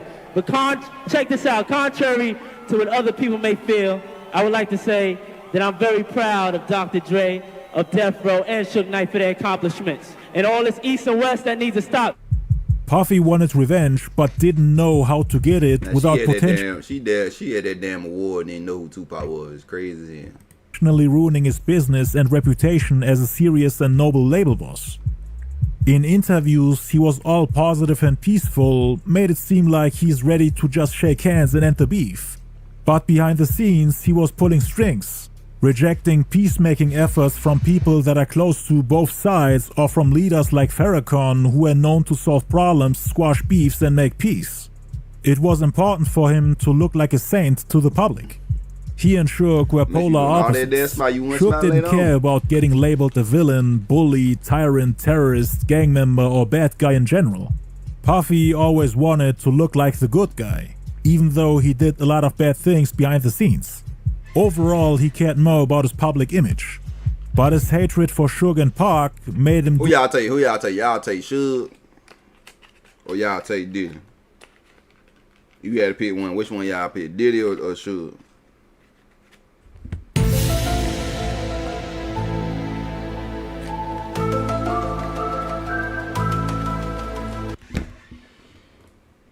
Both of them did fucked up shit, but which one y'all take, Diddy or Suge? The unthinkable. One night, Puffy invited Eric Von Zip and Keefy D to come meet him at Greenblatt's Deli and Fine Wines on Sunset, which is in LA. This was when Puffy was too scared of coming to LA, thinking he might get ambushed or confronted by Pyro members affiliated with Death Row. He was really scared of Suge after that incident at the Soul Train Awards where he ran for his life. He saw how many people Suge had with him and was intimidated by their presence. Puff wasn't used to seeing that many gang members on one spot, and that's why he got the support of the Southside Crips, who are the rivals of the mob Pyrus. He wanted to increase the friction between both camps. He wanted to start a gang war in LA while sitting back and watching from a distance. And the Southsiders were also protecting him every time he came to LA. He didn't pay them or hire them as security guards, but always bought them tickets to all his shows, so that they can sit right next to him, making it look like Puff at the Crips on his side, and thus scaring away or at least trying to intimidate other gang members. He also wanted the Southside Crips to take care of Pac and Suge, according to Keefe D himself. Again, Keefe D was one of the 4 people in the car from which they shot Tupac in Las Vegas. And according to him, this meeting at Greenblatt's Deli and Fine Wines in LA was one of the key reasons why they came after them. Puffy waved them over to speak to him in private. I have a couple of problems I need to be handled. Big CEO and Pac. He was worried about his business and safety, because Pac was the biggest rapper on the planet at the time, crushing everything that Puff, Biggie and Bad Boy had built up since Pac got shot the first time in New York and while he was in prison. Biggie had no clue about Puffy reaching out to the Southsiders. Puff did that all by himself. It was all good when he was locked up when that motherfucker got free. All hell broke loose. That motherfucker got that dead said all hell broke loose. You know what I'm saying? Because every time he saw Tupac, he did the dash. Yeah, you know what I'm saying? Then that was confused fuck out me. That little mixtape he made. He talking about come see me when y'all see me, then you ran and shit. You love Biggie. The Biggie had more heart than you. I want to get them dudes, Puffy said. Man, we'll wipe their ass out real quick. He definitely one of them dudes that got them, they do that silent shit. He be scared right in front of you, but and when ain't nobody around, he got them try to sit you up and all type shit. He one of them dudes. Quick. It's nothing. Consider that done. Puffy said he'd offer him $1 million. Keefe D looked him in his eyes and without hesitation responded, "That's not a problem. We can make that happen." According to Keefe D, an agreement was made that day. But as always, Puffy put things into people's heads that appear like an agreement or a promise, convincing you to work for him, even though he most likely never even planned on paying you for doing the job. He always knew how to manipulate people and make them do things for free, making them believe that they'll get rewarded in the end. For Keefe D, it was nothing. He grew up with that kind of life. Gangbanging was all he did. So from that point on, he always had Pac and Suge in the back of his mind, even though Suge was his childhood friend. He even said he'd kill them for only $50,000. Hearing the offer of $1 million made his mouth water. Solicitation for murder is obviously a crime, and people have debated on whether Puffy's statements could be labeled as such, or if it's just him being scared, exaggerating and rambling about what they could do to escape a real life or death situation. Because the East and West War was that serious. People were getting shot and killed on both sides. According to Keefe D, both Tupac and Suge were on the hit list now. Pac got added to the list due to all the jabs on Hit 'Em Up. At first, the main target was Suge, cause he used to bully and intimidate Puff. He said the Keefe D didn't kill Tupac. Death is... They say every game related. All of them in that car was got in the crib, though. That's what they saying, though. Yo, but I think it's both. I think the gang and goddamn, you know what I'm saying? We're gonna say Big G, the Big G's. Every chance he got. The whole thing with his baby mama, him slapping Puffy in front of others, the argument and shooting in Atlanta, the whole East-West rivalry, making Puff too scared to come to the West Coast. It was really all about Suge, cause it was Suge's muscle, the people he had around him that Puffy was afraid of. He had a long list of reasons to hate him. He was a threat on a street level, while Pac jeopardized their reputation in the rap industry, hurting their business and basically crushing the player, gangster and king image that Big had created while Pac was in prison. Biggie was the main artist on Bad Boy, writing lyrics for multiple artists, including Puffy himself. He was carrying the label, writing entire albums for people. But now, because of the beef, he had writer's block. It was hard for him to work. That's why they wanted to focus on other artists. People who can write their own lyrics, like the Lox and Mace, for example. But at the time, they were nobodies compared to Biggie, the king of New York. Puff didn't even know if the Lox or Mace would go platinum. He was in the studio with them every day and realized that they could never replace Biggie. They were trying to give Biggie time and space so that he can relax and clear his head, come back with a drive. So what's the reason y'all think he killed Biggie for? I mean, say allegedly. We gotta say allegedly. What was the reason Diddy had goddamn? You know what I'm saying? You know what I'm saying? Kyric Borges Goddess says, "It's not. I know who did it. And I know who we're all involved and put money in the pot to see Pac taken from us." What about Biggie then? Cause shit, then he got them, you know what I'm saying, did it. Pac was gone. Why he didn't leave Biggie alive? That's what I want to know. I know, but I want to hear y'all opinions on that. Nicola just blog says, publishing, life insurance. Okay, we got publishing, life insurance. I know Gene Deal said Biggie found out how much money he was supposed to be making and shit. Diddy was robbing him and shit like that. Damn. So you think if Biggie did find out about this shit, and you think he'd still be alive? You think he was, you know what I'm saying? I'm saying, bro, he your big. Why you just couldn't goddamn pay that man his money though? I don't understand that shit. Like, why you just didn't want to pay that man his money? That's some greedy shit. That boy went to war. You know what I'm saying? Fought Pop for you and shit. Damn, that fucked up. See, Biggie, see what you do. You should stuck with your friend Tupac. Everything been alright. You know what I'm saying? Energy and focus to finish his album. But it seemed like Pac wouldn't stop to attack them. And it was messing up Big mentally. And it was only getting worse. Now he was threatening to kill babies. So Puffy wanted to put an end to it. That's why Pac was on the hit list as well. Puffy was worried and super nervous. A few days later, in July '96, there was another turning point for the feud between the Southsiders and the Ma Peru. Matter of fact, let me go to that. What Gene Deal said real quick.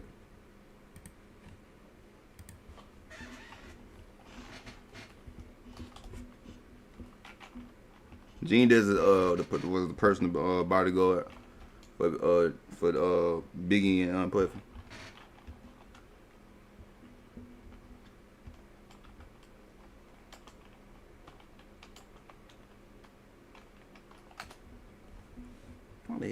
I need to start doing a poll.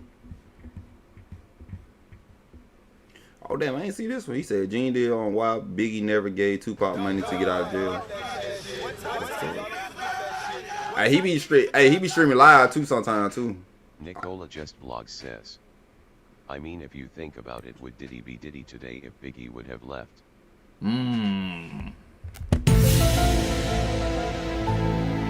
Nah, he'd be a Backstreet Boy. You know what I'm saying? Damn, would he?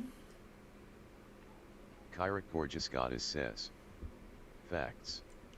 He was planning on leaving Bad Boy and he was stealing from Diddy like Diddy was stealing from him. Okay, facts. Okay.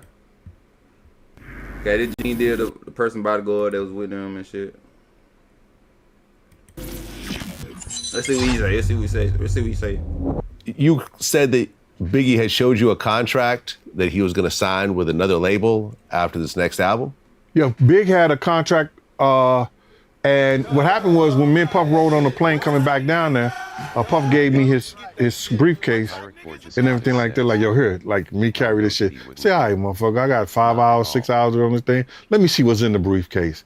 And I seen Big contract, and it was talking about, well, you get $250,000, you know, for signing. You're going to get another $250,000. The thing go gold. Then you're going to get this much, and you're going to get that much. And then at the end of the contract, I was skimming through it. At the end of the contract said, we're going to discuss about you getting your publishing and your marketing back. right? So I was asking Big's questions about that because I didn't know what publishing was. I didn't know what marketing was.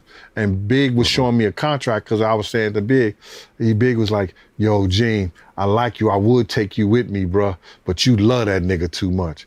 I said, love that nigga too much? What the fuck you mean I love a nigga too much? You love him He said, too. yeah, you love him too much, bruh. I would take you with me. Nicola just blog said. I said, nigga, how you gonna take me with you and you broke? And went somewhere else. Did he probably? He said, wouldn't be I'm as broke. big as he I is. said, yeah, nigga, you broke, man. Fact. You owe Mike Gadget 30,000 for the system and them drop boxes he put in your truck. And he was like, yo, how you know that? I said, niggas talk and run their mouth big. And see the Yo, he said, oh, shit. He said, but I'm about to get this money. So he showed me, I said, you about to get that money? He said, yeah, look at this.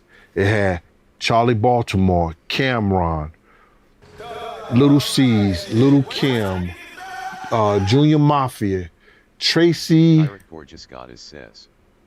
Facts Nicole. Nicola just blog says. You have to listen to the Locks and Puff arguing on the radio. Okay, but they got music in the background. It's on YouTube. I got a question. Is it on YouTube and does it got music or not? If it don't, then I can listen to it. YouTube be so strict. Cause they're not re-listening to that motherfucker right next.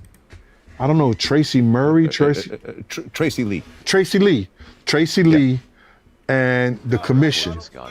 And I think the contract was for so many years for like 62 million. It comes out to like $62 million. I was like, that's what I said. I was like, damn.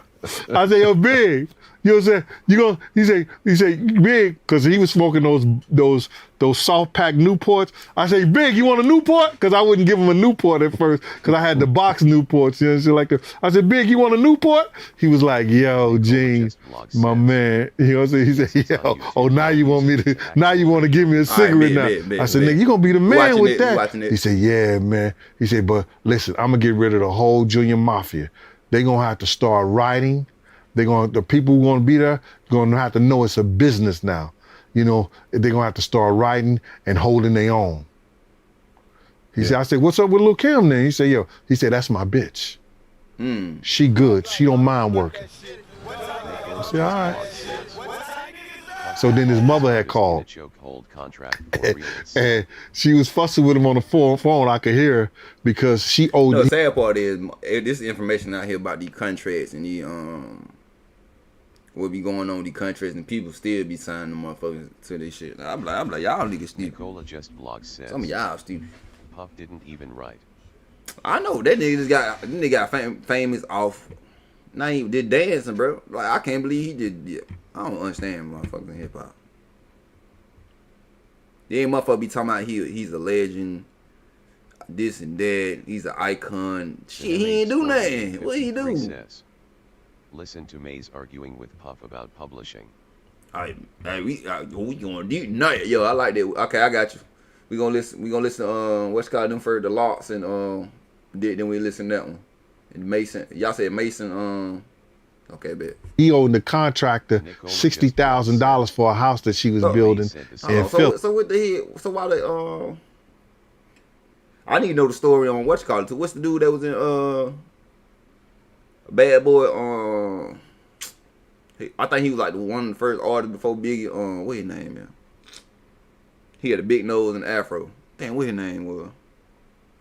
They say he died of the same thing Easy died of. So then when he got out the phone, I said, motherfucker, I told you was broke. Because he was telling Ma, don't worry about it. Give me the number. Just give me his number. He ain't gonna stop building nothing. He ain't gonna stop building nothing. I'm gonna handle it. I'm gonna take care of it. You understand? I was like, yeah. I said, I told when he got out the phone, I said, nigga, motherfucker, I told you was broke. You know what I'm saying? And then we was just talking. I said, yo, Big, can I get in the video tonight? He said, yeah, you can get in the video. And so then I got a phone. I said crack me. Crack. Y'all know what the fuck I mean. Crap. I can't never say his name. Craig Matt. Y'all said the Locks.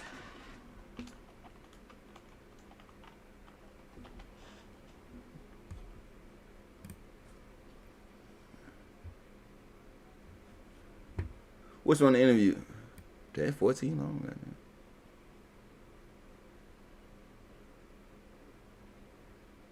Damn, we ain't got no video. I want to see that. I want to see face expressions. Oh, I meant to do her yesterday. She did her thing on that song. I ain't gonna lie. Where the interview at? Nicola just blocked says. Oh Locks shit! vs Pop I put Radio. lock like dreadlocks. Damn shit. I've been hearing that. I've been hearing that a lot too lately.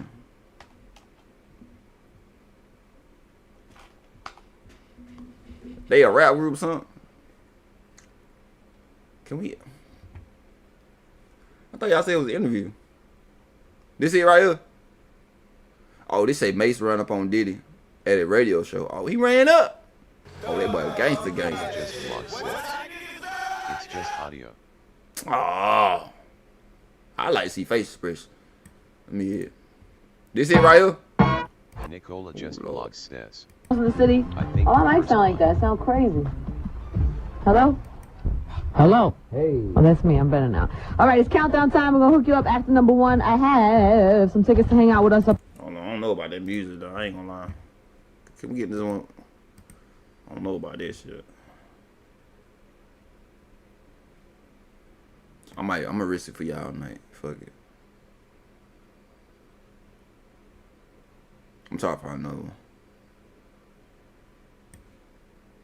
This the full interview, right? These don't have no music. BrustleMedia.com. Oh, come on, man.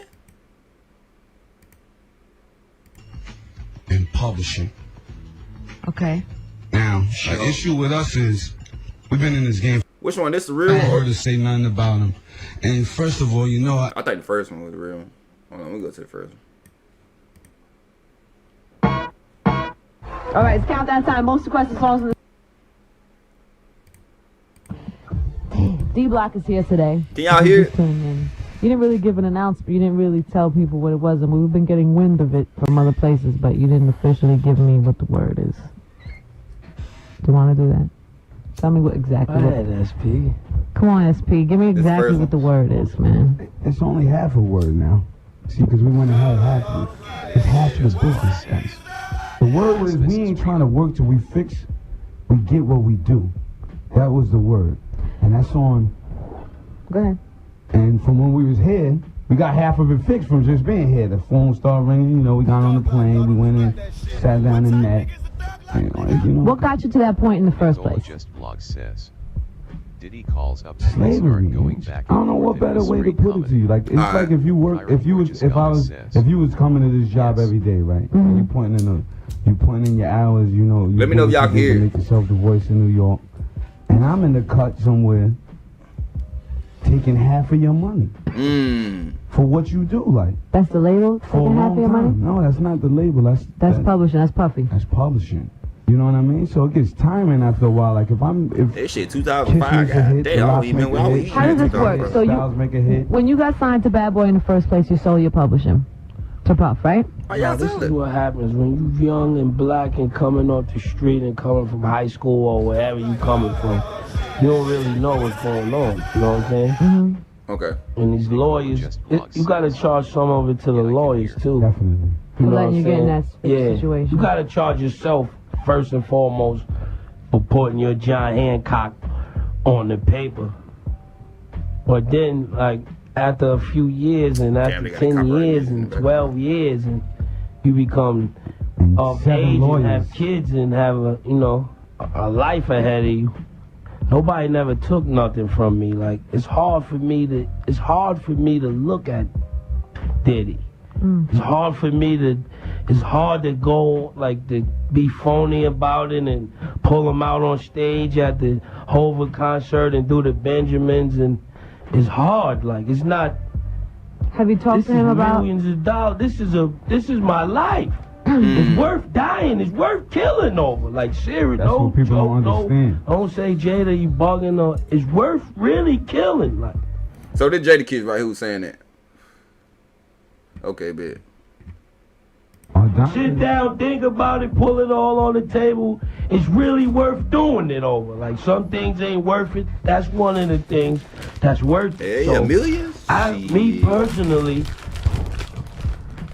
I can't sleep sometimes. Like I lose sleep. Like I be ready to just black out. Like, How long have you been? Have you had the conversations with Puff about trying to buy it back? He's so much of a gangster with the paperwork. He'll tell you one thing, and then he'll tell his lawyer or people that represent him something else. And then it never happens. And this is amazing. I mean, and you've been trying to do this for years? For years. Not We've been quiet and all that. We on our 7th or 8th lawyer for this. No security guard can stop. How much money are we talking? How much money are we talking? Off a skyscraper. We stainless steel, the double door joints. We talking no security. I couldn't even tell you. I mean, estimated you couldn't. A couple mil. A couple million? I would say a couple mil. I can't even say. I'm not even sure. We paid a couple mil to get out. Damn. We paid almost $3 million to get out. To get off Bad Boy. Yeah, we had no $1 million budget. We did one album there, Inch. We did one album. We did Money, Power, Respect there. This ain't for albums. This is for life. This is for life, too. This is why it's worth killing. It ain't like when this contract's up. So if this is for the rest of your life, if you make a song, you have the way it stands. He gets money no matter what. If we make a Give It to Me or in the club, he's gonna make more off that than we are. And people don't understand. That's worth throwing it all out the window. That's worth saying. Wake up saying, yo, I'm tired of this, man. I'm literally tired of this. Like, people, yo, it's a hit, and people, people been calling us since, like, you guys can't do this, and, it looks like a gimmick, and it looks like a game, and this is our life. Like, this ain't no joke. That like, shit crazy for. We from when we came in the door. I ain't gonna lie. We had to take his ass out. We had to take that shit. I took his. I let on GC. I'm talking about GC, y'all. I ain't talking about, you know what I'm saying, in the game. But take his ass out. I'll still make my money. Y'all you gonna fuck around and find out. Killing it's worth throwing it out the window. When we came in the door, we ain't no greedy dudes.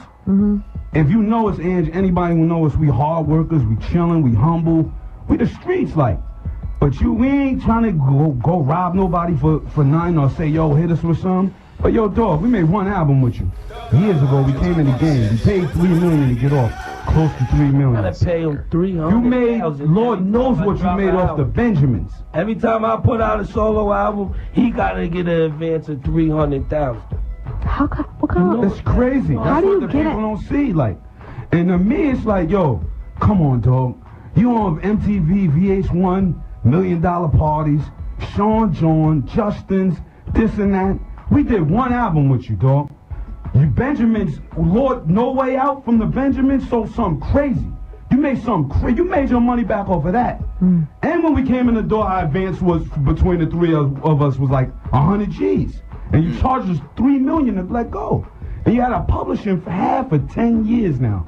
Damn. And we've been trying to, we've been quiet. People be like, y'all wild or y'all. So behind the scenes, you've been dealing with this for a long time. We're on our 7th lawyer. 7th Is lawyer. that Puffy on 11? Puffy's on 11. You want to talk to him? Hell yeah. Okay, can. Oh shit, here we go, chick. You lit juicy. Live, or can I get to, let's just go live. Let's go. That shit we got down here. Hello? Yeah. Hey. What's up? What's up? I mean, Hey, yo, check this out, man. The last time y'all did this, man, y'all did the whole campaign, let the locks go and all that. Y'all ain't want to be down with Bad Boy, so we let y'all go. Y'all want to be down with us, we let y'all go, we keep it moving. But to get on there and portray like somebody got to go and steal and rob and be shysting y'all, that ain't really correct, you know what I'm saying? First of all, I'm at my office right now. I'm always accessible. Y'all ain't got to get on the radio and do certain tactics and do certain things to ever holler at me. Dedicates, last time I saw you, I told you, let's get together, let's talk. You know what I'm saying? I told you I'm accessible. I said if anything don't come, if there's somebody standing in the way for you expressing yourself, or any of y'all expressing yourself, y'all can come get at me directly. You know what I'm saying? All that throwing the refrigerator and you gonna kill, y'all ain't killing nobody, man. You know what I'm saying? We businessmen. We all mature adults here. All that right there, I'm at my office. Y'all can sit on this interview with her and talk as long as y'all want to talk about it. Or you can take the invitation I gave you before. but it's not even getting there because of your get on the radio, whatever tactics. I ain't your enemy. Dog, we I ain't your enemy. You need to bang like that on cats that's coming at you. I ain't your enemy. Just yesterday we got a note from your office about killing you. saying you don't have no idea of none of this or none of nothing. Don't he sound zesty? Just yesterday, your lawyer told us that. I see you at the show backstage. You said find out what it was. But don't sit here and portray like Puff took nothing from y'all. What is it? What is it? What do you call it? What do you call it? What do you call it? And don't say we can come to your office or do none of that, because we can't do none of that.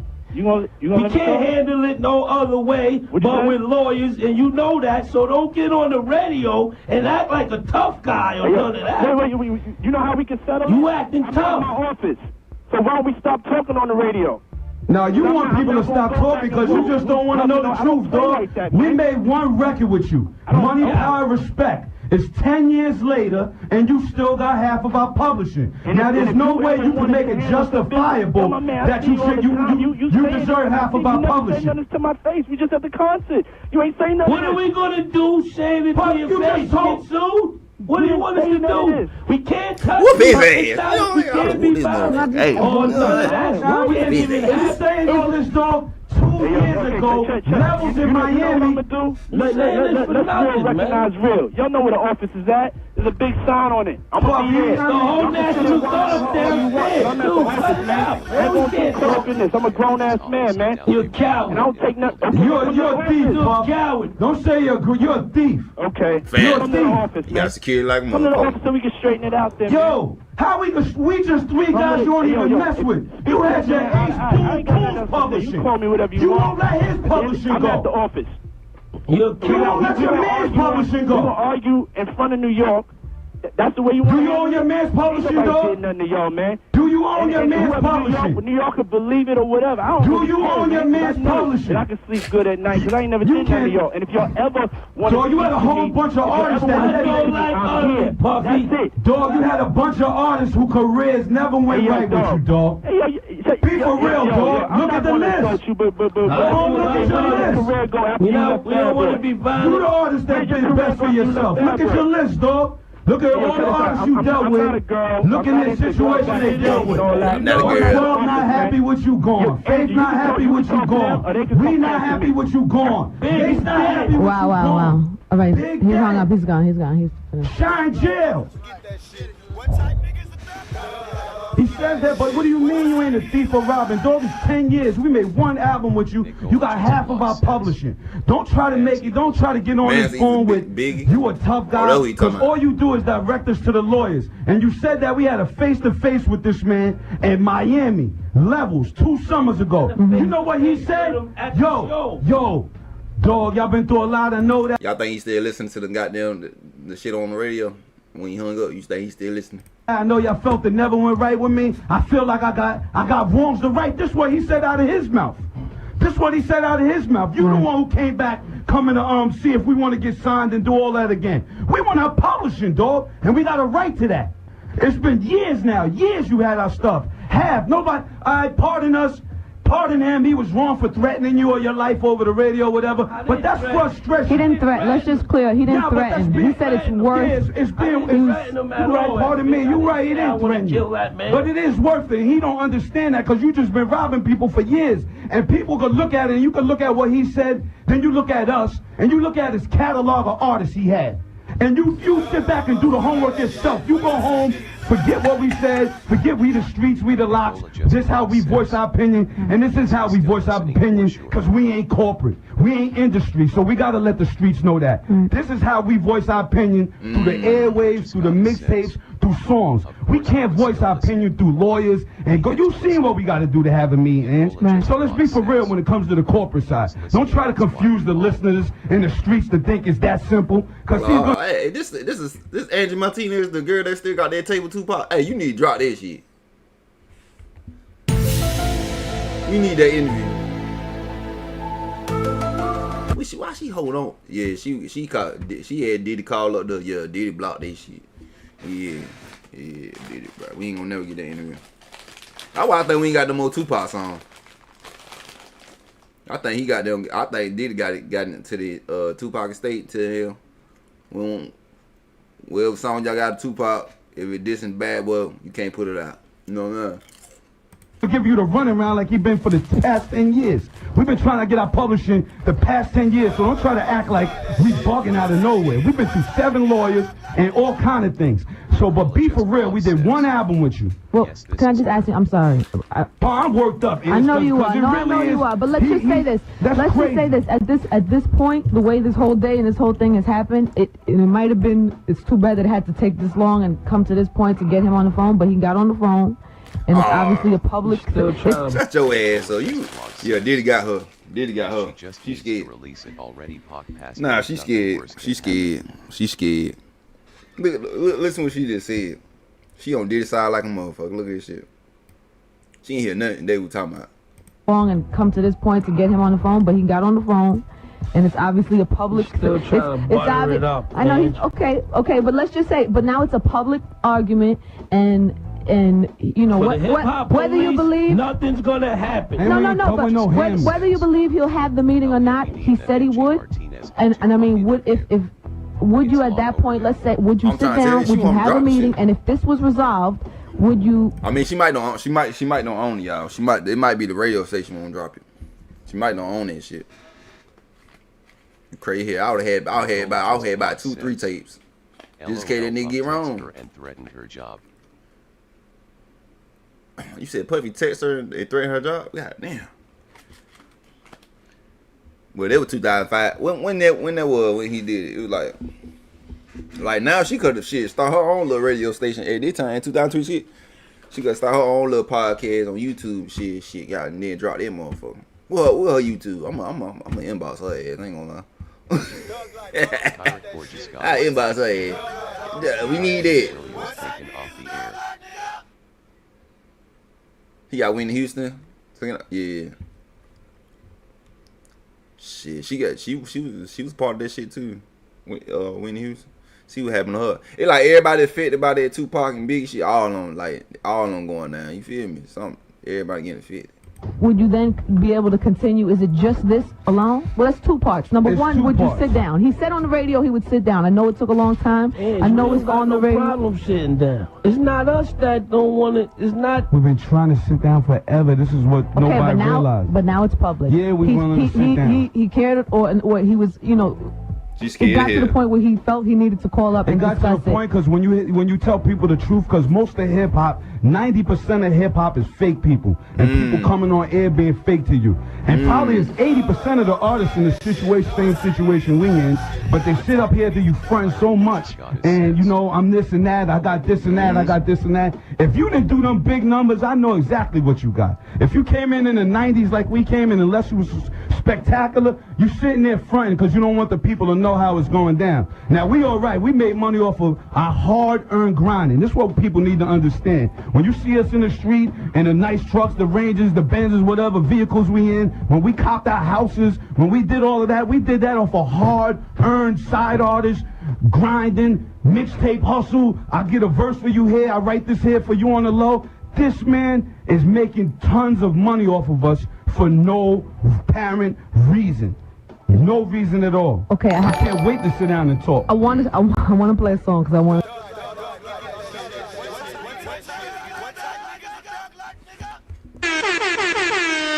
Yursky? Is it Yursky? Appreciate you subscribe to the channel. I appreciate it. Give me a hell yeah. That nigga was asking Zaxy. Hey, who else we supposed to go to? I forgot. It was supposed to be Diddy and who? It was supposed to be Diddy and who, y'all? I gotta go back and look. It's supposed to be Diddy. We supposed to look at Diddy and somebody else. Oh, Diddy and Mace arguing. Okay. Diddy.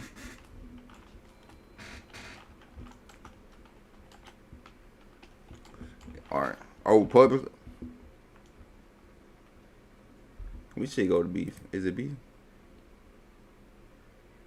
So I need to know which one it is, though. Is it this one? Thug life, y'all don't forget that shit. Nicola just vlog says. Now watch Made pulls up on Diddy. Maze? Oh, that nigga gangster. I ain't no male like that, Maze. Nicola just vlog says. Maze. No, I appreciate y'all giving me the info. You know, I'm late. Late to this shit. Get a little messy tonight. Oh, is this one? You don't have no music. Oh, bitch. Come on now, I'm about to hear that shit. Come on, I know you ain't got the whole thing. That's right. Oh, yeah, bro. Yeah. I'm with my name is Okay. Felt like it's Oh, no, hell no. It's hot. Come on now. Shot that. Dirty money's in the building. Let's go. You know what I said? My name is Sean. You know what I said yesterday? I said, watch Puff come and do the takeover. I predicted it. I thought this was called the takeover. This is not called the takeover? You take over, Puff. Me, you go way back. I'm with my brother, Ryan Cameron. He's in the building. He's been here. He's been here before the ATL was called the ATL. That's right. Yeah. Let me give you my card. After Puff signing, it's official. Your boy is Freedom Bird. Once I get this paper signed, then I come back. Oh, that's what it is, guys. You see it? That's it. That nigga put up the radio thing. He got in the toe right now. Yeah. No, this is freedom paper. No, that's not the rule. That's not the rule. A little bit of acapella. Come on, go ahead. You good? Babe, I wanna wake up in the morning to your face. And then don't they beef with Buffy too? That's them two girls he was singing with at that damn time. Don't he beef with them too? I'm messed up by your love, I swear, and that's the case. That's the case. Tell me that deep down you feel the same. Feel the same way. All right. That's the acapella. Now you can hear live. Right now, you check them right now with shutup.com with the lead blog in the world right here. Kim, get her. I found Mace. I pulled him over here. He ain't trying to do it. He trying to do other stuff. I'm trying to get my paperwork signed. He's trying to get his freedom. And I ain't mad at him. So She we're going probably in got and fired like a Puff on motherfucker. air. And let's really get this shit popping. Get out of here. And we're going to blog it right here on shutup.com. And you know I'm tweaking too. Mason's got the Murder Mace is in the building. Murder Mace. Robin is Mason Bethany. But scared of here, look at him. Then they start calling him Murder Man. You know when they call you, he start saying murder. Oh yeah. But I hope he don't pop me in the damn station. That nigga, the way he hold that damn chair, he like, boy, I want to swing on you so bad. Look. Wait, watch he hold that chair. Watch it. Go ahead, y'all. I found him. So going in, I'm tweaking. the building. Look how you hold that chair. Look. But I want to swing on you so goddamn bad. You like all these people in here. Mason Bethany. I need a mic. He gonna do a freestyle. What's up, Mace? Good morning, everybody. Good morning, baby. Robin is back in the building. Yeah, he shook. What up, Batman? What up, Mace? How you doing, boy? Better than I look. What's up, Mace? How you been, man? I'm chilling, man. All my cards still work.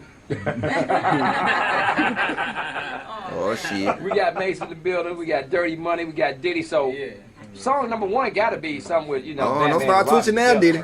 Don't start twitching. Come on, I know you got. That boy scared. Look at. Man, come on.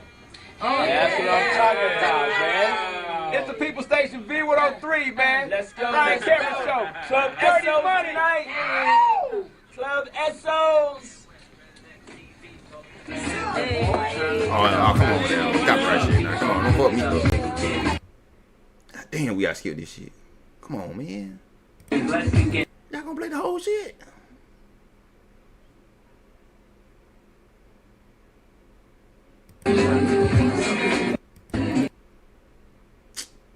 They about to piss me off.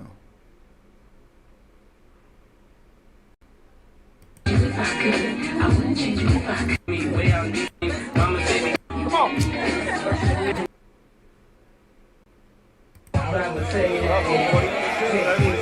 get it? Nicola just blog says. Puff looking like what is going on, he look confused AF. He silent, motherfucker, though.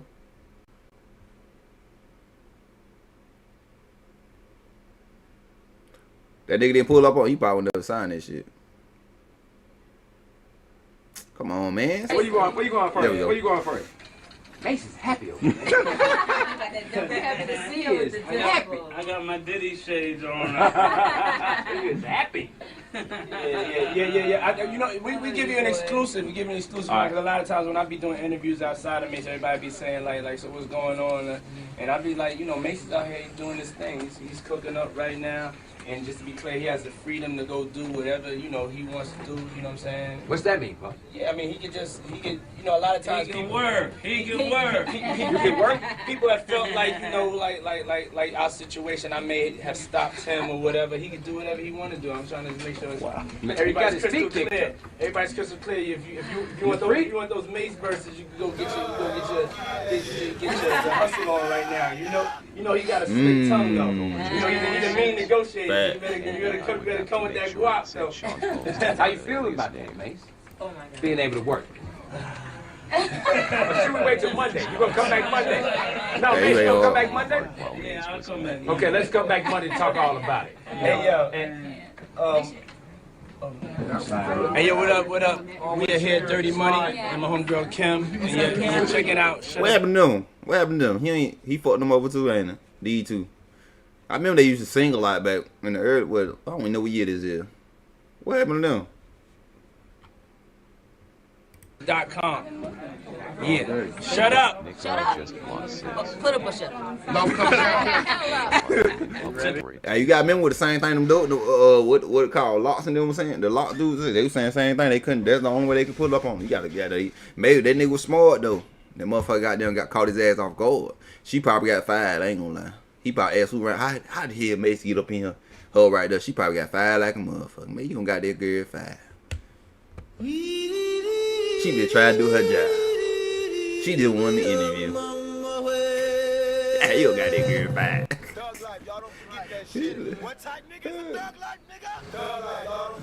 She said they was in the whole. Nicola Just Blog says they was in the whole Cassie lawsuit thing. If they was in law, wait, why? He had Cassie too? God damn, Michael Cassie. Housing says, Dirty Money P. Diddy, I'm coming home. Damn. I need 10 years to get this paperwork right here. I had to put this in UPS. It's about to go out now. On it. I don't even know what I'm gonna put out now. Oh my goodness.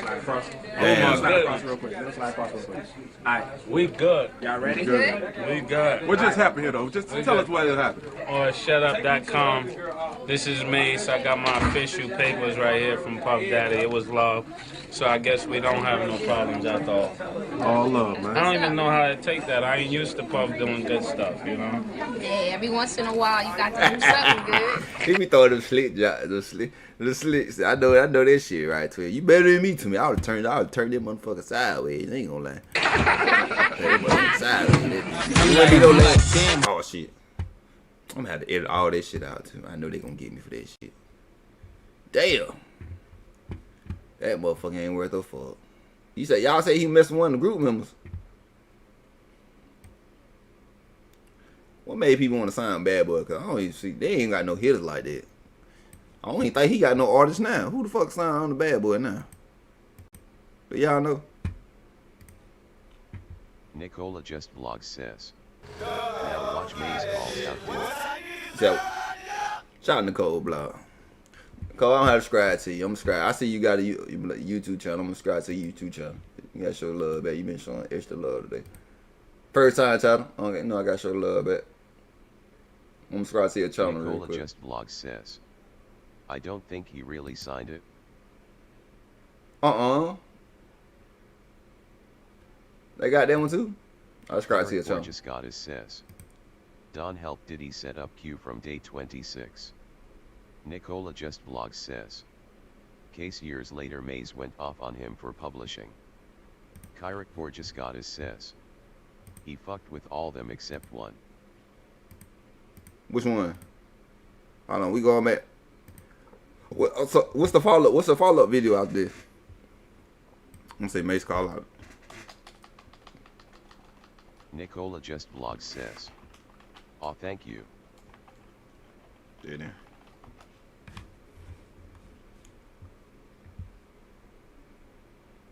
This one 3 years ago. What's the follow? I don't know which one to follow. He got so many.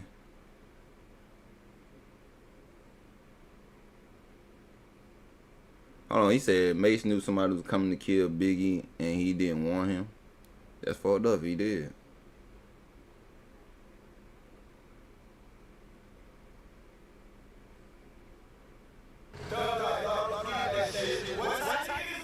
Nicola Just Vlog says, Maze goes off on Diddy. Oh, is that video? Nicola Just Vlog says, he should be outside with some grills on. Say it should be with a grill on? Nicola Just Vlog says, the first one. This one right here? Nicola Just Vlog says, the This first video. Please don't have no music in. This is the Rumor Report. Yesterday from the Breakfast Club. Now, if you guys recall, he did say that Mace actually owes him money.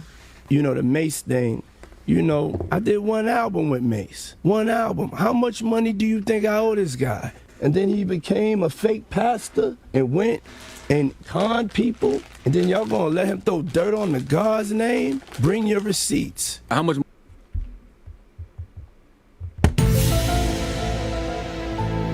But that boy say he God, but I know you fucking lying. Better sit your ass down. Money does somebody like a Mace owe you? Because the reason I Mace say that, owes me $3 million. That's facts. I got the receipt. And I'm not going to go back and forth with Mace. You know what I'm saying? I'm not going back and forth with nobody. I'm just... Nicola Just Vlog says, it's an actual video. Nicola Just Vlog says, no, not this one. I'll try to go for the long one. First.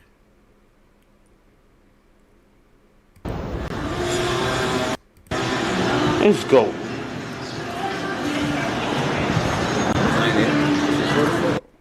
Nicola Just Vlog says, oh, I remember this interview.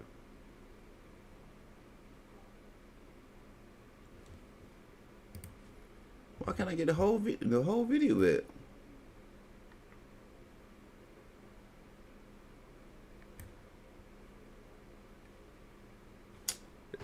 It must not be long. What type nigga is a thug like nigga? It must not be long, cause shit, I can't find it.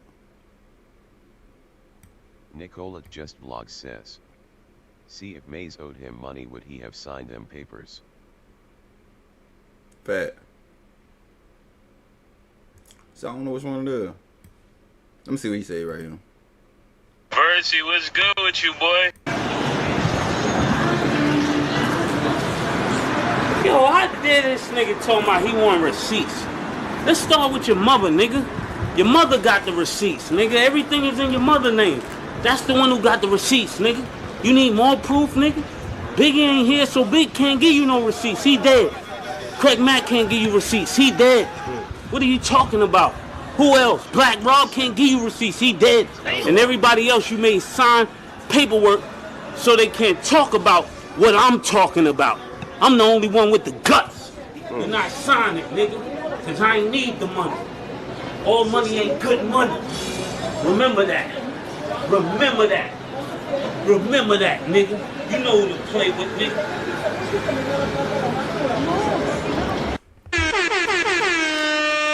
Damn. Oh, it's not a long video. I'm surprised you ain't seen nobody out here. I'm surprised he ain't seen nobody out here. Says, tell M Maze. I'm surprised Diddy ain't seen nobody out to him. Shit, Tupac may hit him up. He want to kill that motherfucker. You know what I'm saying? Hello.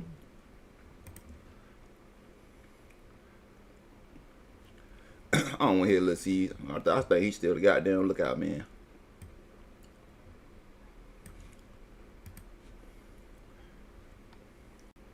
Nicola Just Vlog says, yes, Maze with all the smoke. Shit. Yeah, he free. Nicola Just Vlog says, yes, I'm surprised Maze still walking. He must got some dirt on. He must got some dirt on him. That's the only reason I'm thinking. But everybody else did destroy it. I think he got some dirt on his ass.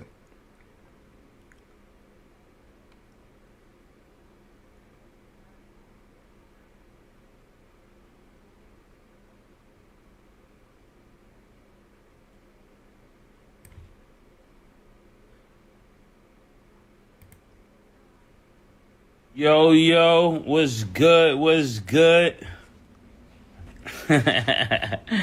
What y'all doing, man? Y'all ready? Are y'all really ready for what's about to take place? Nah, Diddy still owes the Y'all better get ready, man. For real. Y'all better get ready if y'all. He said all his puppets? That's why he's still here and Maze is greatly protected.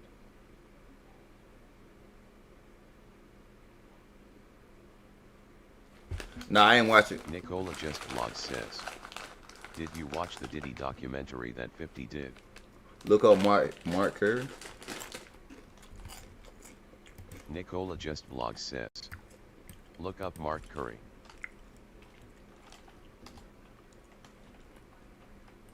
What name is Mark Curry? Nicola just vlog says, he wrote a lot of Diddy hits and never got paid.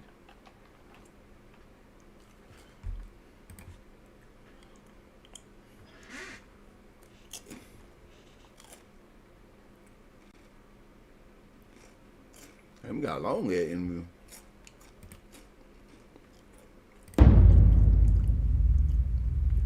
Oh yeah, goddamn man.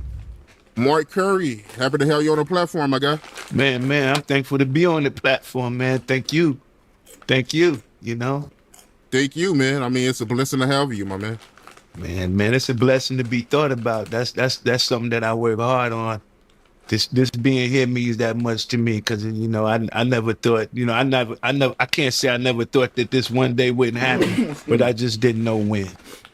So with that being said, for the people that's not familiar with you, introduce yourself to the people. Yeah, my name is Mark Curry. You know, I'm a former bad boy recording artist. A lot of people, you know, I made a lot of hits for Puff, gave him a lot of good words to say, inspiration.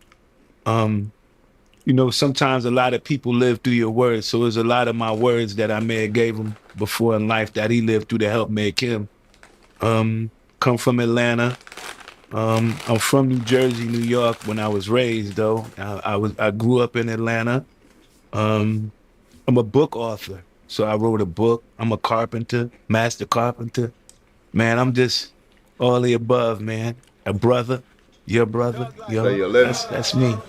I don't like to put big titles on myself because I feel like I could be anything that I want. I don't have like one set title of me. I think that I could be everything. So when you ask me about me, without me tooting my own horn, I just say, man, I'm amazing. What hits he wrote, y'all? For the people that don't know, right? Let them know some of the hits you was a part of. Oh, never mind. Okay. Well, a lot of people know me from that one song, that's Bad Boy for Life. With It Ain't. You know, it ain't changed that verse. Then I wrote a lot of hits for Puff, like let's say the Godzilla song with the Come With Me with Led Zeppelin. Rest in peace, Led Zeppelin. I had the opportunity to work on the song This Is Not America, David Bowie. Rest in peace, David Bowie. Man, everybody dead. I wrote several songs for Puff on his P. Diddy and the Family on the Forever album. I might have did a single on Forever album, the P. 2000 with my man Roger Green. Just I'm an artist that just so happened to become a ghostwriter by default. Hey, I'm thinking, see, he locked up now. Why? All y'all need to come together. All the people that did right. Y'all need to come together. You know what I'm saying? Lay it all out there. Y'all shit. Fuck it. All people did. Y'all need to come back. I don't give a damn lie. He killed Tupac and Big. Yeah, go ahead, lie. Shit. That fucked up, bro. You wrote all the songs, you ain't get paid for that shit. I know you fucking lying. Shit. Yeah, that verse you had on Bad Boys for Life was dope. You ain't happy to be, but you got me mad for you. Yeah, Black Rob. You know, you got Black Rob, Muscle Game. You got Gangsta Lil Kim, Puff, Forever. Man, I wrote the songs with like Cocaine. I did the A-Ball and MJG Ride With Me. I mean, I did, you know, you do the discog, I have a whole bunch of songs. You know, a lot of people don't know they'd be like, you only did one song for Puff. Or this one song for Bad Boys. You check the history, do the resume. I got quite a few of them. You know what I'm saying? And there's plenty more. So that's nothing. Right. So I gotta ask you, right? You being a part of Bad Boy at one point, news broke today that Diddy, he's stepping away from Revolt. How do you feel about that? And how do you feel about these lawsuits accusing Diddy of abuse? What do you think about that? You knowing Diddy, do you think he's capable of doing that, man? Do I think there's every man possibly is capable. I think he's very capable of doing it. It's in his character. That's who he is. That's what comes with power. That's what comes with arrogance. That's what comes with, you know, what makes him. Appreciate you joining. You know, power, that's just the selfishness that make you be like that. You know, but with everything that's going on, man, you're looking at they dropping them left and right. Companies are parting ways with him. All of that's happening right now because he's tarnishing his own image. What I think is just what I call is a character assassination that's going on right now. So it's just another form to silence a man, to humble a person. You know how sometimes you got to humble somebody. You're right. Yeah, I think he's being humbled right now, which it took a long time. It takes a long time to humble an arrogant person. So Diddy, he's an arrogant guy. Very arrogant, selfish, all of those kind of things that you don't like. You don't never see in a true friend or a grown man. You know what I mean? Like you're a grown man, you carry yourself like a grown man. He doesn't carry himself like a friend. You know. So you're not surprised when you hear Cassie say that, you know, Diddy, he used to hit her and she had to cover up her bruises with makeup. You're not surprised when you hear that. Because I interviewed Gene Deal, and he wasn't around Bad Boy when Cassie was around, but he told me that, you know, he did the same thing to Kim Porter. Or you could take it before then, and then you can remember when Misa was dating, Eric Sermon from EPMD? And that was her childhood boyfriend, like coming up. They was the, you know, lovey-dovey couple. And it was back then. He used to, you know, do that with Misa. So, you know, one thing I always say is... Okay, now we find out why... I always wonder why Misha was cheating on Diddy. So you got your hit and I had to. Okay. As a man, and as anyone in a relationship, we often go through these kind of things. No, the hell we don't. So I've seen it in friends. I've seen it in him. I've seen fights. I've seen all kinds. I've seen fights between... Where he have an argument, fight with a female, whatever it may be. I've seen it with my own friends. But sometimes you say, you know, we all go through things, but once you have a sign of doing it over and over and over again, that's when it becomes a problem. You be like, so every relationship that you get in, you're violent in them. So you say, you know, I don't have to wait to see what he would, you know, I was around when Cassie was there. I knew Kim Porter before I knew Puff. I ain't gonna lie, I think that when Misa was sleeping with Suge Knight, I think that goddamn that shit goddamn broke his ass. I think it turned him to another goddamn level. Shit, that's why he still doing that shit to Cassie ass because of that shit. You know what I mean? I met Misa, but you know, it was a history. When you have a history of the same thing, man, it becomes a problem. Mm-hmm. Something you do once or twice, you get over. First, you're not supposed to put your hands on a woman's the way I was raised. Fast. And the only person that really put their hands on women really is men who have feminine traits. So, you know, it really takes a coward to put his hands on a woman. So, you know, a man is so strong enough, we can just walk away. You can do, it's so many different things that you can do other than get upset, put your hands on a woman. I don't even argue with you. But that comes from a man who's not quite a grown. Look, twin, I don't even argue with him. You know what I'm saying? I walk away. They take you jail, just arguing with them. She call police, it's over. Your head going to jail. Soon they show up, guns all on you. Police don't give a damn. Then you don't be black. Don't be black. Your head going damn. He would make her disappear. Oh, Nicola just blocked hell says. no. Oh my God, bro. Oh, hell no, man. What the fuck, man? Not disappear. Oh my God, bro. Oh, hell no, man. Something wrong with that boy. That boy get out in 2 years too. Ooh Lord. He get out 2028. Oh, that don't make no damn sense. I hope the KVD trial we can goddamn get some more charges on Diddy or something. Damn. I hope. Man, it's still a boy, like a bad boy.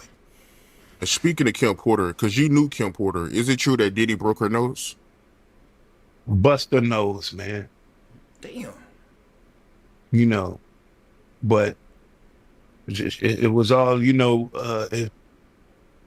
insecurities. Anytime a man would go out his way to wiretap someone's phone or put taps in their homes just to monitor their conversation, that's a sign of insanity. So when you see someone doing that, you can imagine everything else they do. What do you think he's going to do if he found her on the phone talking to someone and or feels that she's cheating on him or somebody sleeping with his girl? What you think he's going to say? Ooh, I caught you. Ooh, I heard this. Nah, he's going to come in with the, you know, it's going to be. Sometimes we got to check on people. You all right, bro? Scared if I was any of them when he get out. You all right? That nigga said free Diddy. You all right, brother? Everything going okay at home? You all right? We always can send help your way. You know what I'm saying? Don't be scared to speak up. You know what I'm saying? Such I had to get him out. He said free Diddy. I had to get him out of here. Be a fight. But that's something that you seen from the inside. When you on the inside, if I was looking out. Shit, for the first time, you should have got the fuck out of there. I don't know what the fuck they were thinking. Shit, I don't give a damn what money you give me, motherfucker. This nigga violent. It's like looking at Blueface and his girlfriend always arguing on TV. They toxic relationship. He So still when do you on it. the inside looking out, you don't really see them like fighting. You just be like, they tripping. This is their relationship. It's been going on like that with them for years. So usually when you notice Puff was in those kind of violent relationships with his females, this been going on ever since 2-3 years. This ain't just something that just happened. This ain't the first fight. It ain't the last fight. You know? Yeah, I know this story. I seen a lot. I seen him walking with scratches and bruises on his face. And you be like, who scratched you up, dog? Who's scratching you? What, you had a fight with a cat? What's going on? You know? Hey, buddy, but yeah, the way he So said he that put his shit. hands on females, put his hands on producers, executives. He became That's Suge Knight that's at just that his point. I guess that's what the whole name Bad Boy comes from. That people don't really understand. What is it? What is a bad boy? What makes? Why did he choose probably that would if he had all that name? money. You know, like he never really gave a clear definition of how he feels about that name. Not yet. Could be bad business, bad friendships, bad blood, all of that kind of bad stuff. You know what I'm saying? Bad boy. Yeah, man, terrible, man. Just hearing that. I mean, and it's coming from you too. You somebody that, you know, you was close to Diddy and you was on Bad Boy. So, yeah, man, it's heartbreaking, man. How you feel about the two victims that came forward accusing Diddy and Aaron Hall of raping her? When you hear stuff like that, you're not surprised, huh? Not at all. Not at all. I seen, you know, I had to take a second to really reflect. And I wanted to, you know, see, did I see these kind of things in his acts? What the girl group called? Okay, we're gonna do it. We're gonna come back to them. Shit, we don't got goddamn deep tonight. Hold on, I get one more boy, my third life. Miss you, boy. There'll never be another one. God damn it.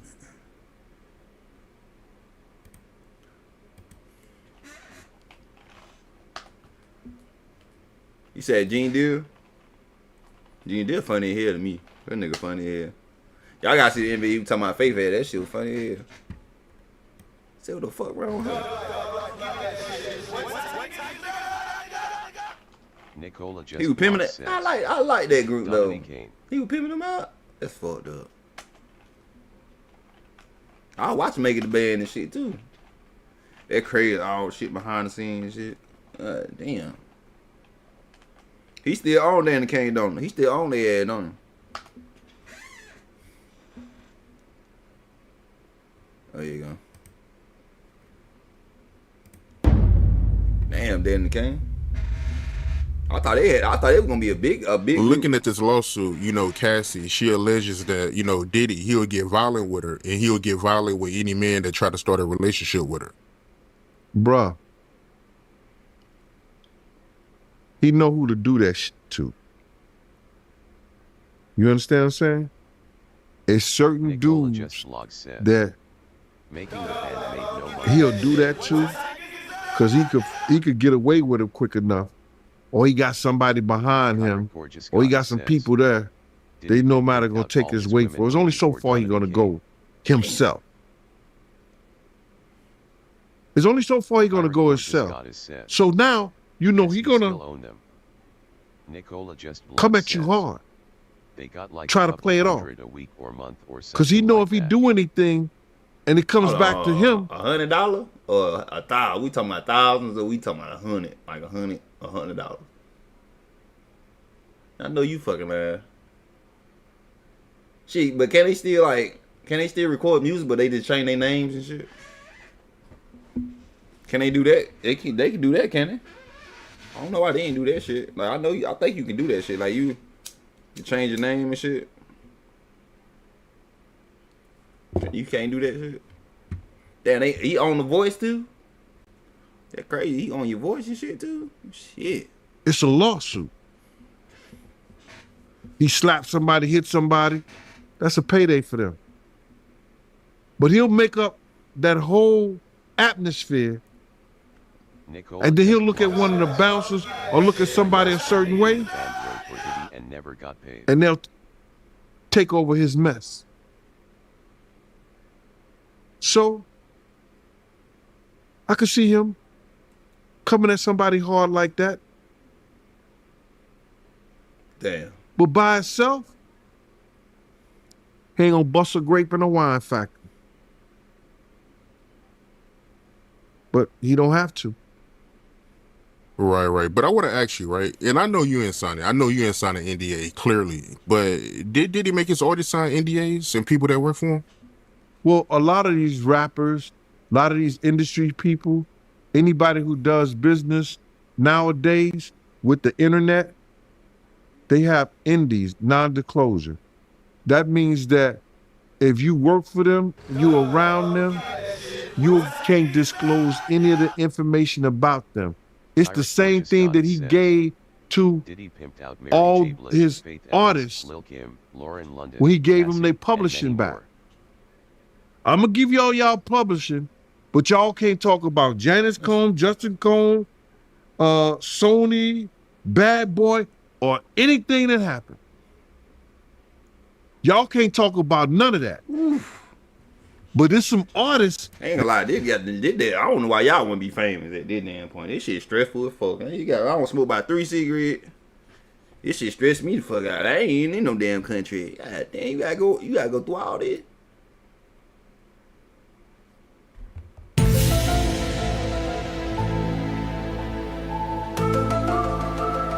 That motherfucker was greedy as hell, bro. Shit. Just block says, I would sign to Diddy just to be a mole. A mole? Shit, that sound like some goddamn Jane Bud mission, goddamn. You gotta go to Jane Bud mission, goddamn. Shit. That's that real surviving Diddy, bro. Surviving Diddy, bro. Ain't no way, bro. That didn't say anything. That didn't sign it. And they ate. That's my thing. Why all the black people ain't coming together? Black community shit. You know what I'm saying? We all come together and got that. Man, it should be no more Diddy at all. All this shit going on. People speaking on that shit. Y'all should boycott them motherfucker. He should lose everything. You know what I'm saying? That's crazy. Able to talk about anything they want to. And I think that's those girls that I think Danity Kane. All of them were desperate for I think a couple of them didn't sign it. And boy, oh boy, they probably gonna go after him too. Cause I heard him, and I'm giving you this, Aubrey. He stood up there and he said in front of a lot of people, we were in the studio. And I said something to him and walked out the studio. He said, yo, I'm gonna drug their ass off and pick them up and pimp them out to my nigga. He said, I'm gonna drug them out. I'm gonna get them all on drugs. And I'm gonna pimp their ass out to my nigga. And I was like, them somebody kids. And walked out. And it's somebody that heard me. It's somebody that heard me. I mean, well, it's not only somebody that heard me, it's somebody that I know who was in the studio at the time that happened, and I still talk to him today. And we were just talking about that the other day. He done moved back to Indiana. I don't know why. I'm gonna give you that one. He said he was gonna drug them all out and pimp them out. Damn. Fuck that shit. I don't want you. I just want the money to you. I don't want to fuck all this shit. You going through all this shit. You said Gene did expose Diddy disturbing obsession with Tupac. Yeah, we all know he was upset. And he went bald headed and all. Everybody knew that Puff took Tupac blueprint and changed Biggs and Bad Boy in image. I get around. Talked about that's why artists are now how fly you was, how many girls you mess with, how many cars you drive, how much money you got, what you willing to do. He took his image. Pac was the first one on the scene wearing Versace shirts. There you go, fat check. Matter of fact, that's the Versace shit. That Faith gave him that shit. Biggie, your wife gave Tupac this Versace shirt, and that's how you gonna look. I knew it. You went and got the same Versace shirts Pac had. He ain't the same one, but yeah. All right. Some dudes would do that. I don't know. Y'all like Versace? I don't like Versace. I don't like that shit. I ain't never wore Versace. I don't like how it look. You know what I'm saying? Never catch me wearing something else, something that somebody else got. He was knocking down all the women that he thought Pac was knocking down. And what I mean is having sex with them. Damn, you want to have sex with a girl? Oh, yeah, we know we got one on baby. Why would you want to have sex with women you know for sure a dude that was once cool with you was dealing with? That's that image. Because you got to realize, bruh, Puff and Pac was cool at one time. We know this. Mopreem said that they was going to sign the Bad Boy. Damn right. So if he was going to sign to Bad Boy, it was because of Corey and them. I put that picture on the internet. I put the picture on my channel of Corey Jones. Is Corey Jones, Corey Jacobs? I think Corey Jacobs and Pac right next to each other. Those was the real bad boys of Bad Boy. You understand? Those are the ones who got the 16 to life sentences. That Pac was going to go and be with them first. But then Mopreem said when it became just Big and Puff, because Corey and them went to jail, he changed his direction. But nobody know why Pac and Puff fell out like they did. You understand what I'm saying? Nobody know why. But Puff had an obsession with him for whatever reason it was, because he started wanting to act. He started wanting to rap. He had an obsession so bad that at his Grammy Award winning speech, he used the same speech that Pac used. I know you lying. That shit is crazy. So when Mother say I'm obsessed with talking about Puff and telling y'all the truth, he be all on goddamn stage telling y'all the truth, who's obsessed with who? Pac had Sarah before Puff. Allegedly, he had Sally before Puff. No, Sally. Damn, where I seen her from? Pac wanted to sign Pac. Pac said hell no. Where I seen this girl right here on the left from? Is she from Low Dirty Shame? Ain't this Low Dirty Shame? Ooh, that motherfucker fine as hell. I ain't gonna lie. Lord have mercy. Jesus, help me. I know you effing lying, not the same speech. Not to I want to go look at the speech. No, he's not lying. It's the same speech. So we got what's Tupac's speech? He said that shit. Then I'm gonna go to both of the speeches. And God damn, this nigga. Kim had an obsession or like Pac so much, she on the red carpet. Yeah, we know that. Tupac shirt. I know he was mad at hell. Got the same shirt. Who's obsessed with who? Then he said, I'm talking about the girl. I know. So you believe Diddy? Nah, Jada is from Low Down Dirty Shame. It's crazy. So when I'm talking about the girl that with the boss, the evil boss dude girl, who's with Shane. Shane was obsessed with before JDP. That ain't that the same girl? That Pac used. Hold on, we gotta go in. That shit is crazy. So when Mom say I'm obsessed with talking about Puff and telling y'all the truth,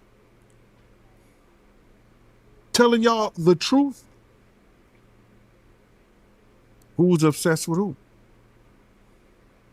Pac had Sarah before Puff.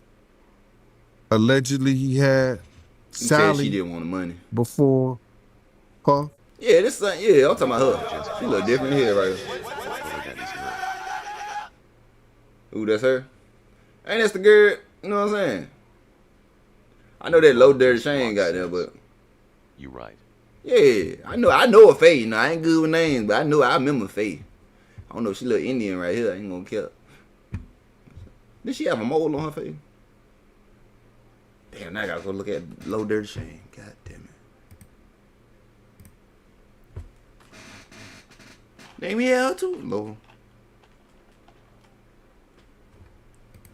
I swear to, I know I ain't tripping. Ain't no way in here you pull that motherfucker up first. What's the? No, we need to bring them girls with the show her back. Yo, that her right though. Can y'all see her? Hold on, make sure y'all can see. YouTube, we using this for education purpose. You know what I'm saying? Yeah, that her. Lord, I had an obsession with her. I'm gonna see that same girl. Damn, I'm gonna go back. Sally Richardson is in the Black Dynamite movie. Nicola just Ain't her? Did he say it was a Grammy speech? I think he said it. I think it was a Grammy speech. Kim had an obsession or like Pac so much, she on the red carpet with Tupac shirt on. I know he didn't use the same damn speech. I know you fucking lying. Who's obsessed with who? So you believe Diddy, he only got with Sarah Chapman because Pac, he had her at one point. And it was a bet in the office. Sarah was messing with an NBA basketball player. Puff bet all the niggas didn't believe that he could get it within 2 weeks. $100. So she actually was a $100 bet that he got. And who was the NBA player? I think it was Gary Payton, allegedly. That's what he said. Somebody said, she messed with Gary Payton? I bet you I get it. I bet you I have it within 2 weeks.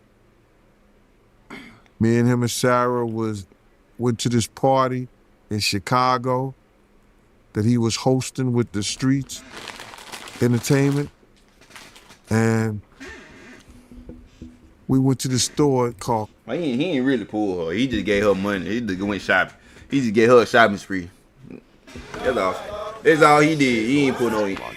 He ain't no real player. Real player got mouthpiece, nigga. You ain't real player. You just spoil her every day. You probably sent her flowers every for 2 weeks and shit.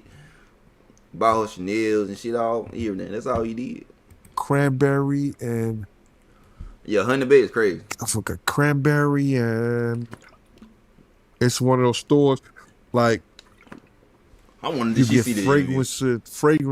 It was and you get $100. candles, colognes and stuff like that. It's called Cranberry and something. And from that point on, yeah. But you gotta realize, Misa and Kim was friends. Misa and Kim was friends.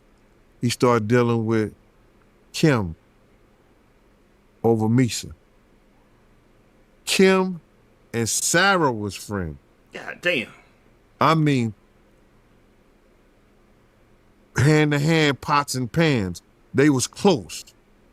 They all used to, Sarah, Kim, and be the one every time. Girl. The one that close to you. I think she was from Atlanta. What's her name? Be the one every time.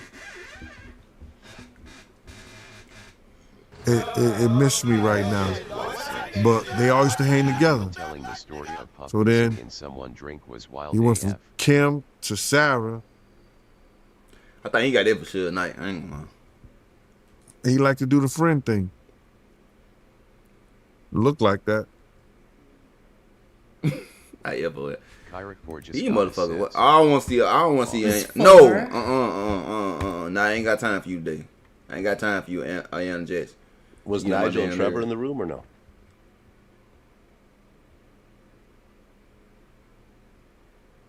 Well, she made me mad every time I see her ass. She made me motherfucking mad.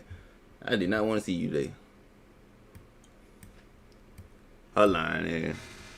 That who need to be. Why we ain't boycotting her ass? Do I gotta keep showing her? I need to keep showing her on my channel. Cause we need to boycott her for lying on Tupac like that. You know what I'm saying? Everybody else getting boycotted. You know what I'm saying? Hold on, y'all said Tupac.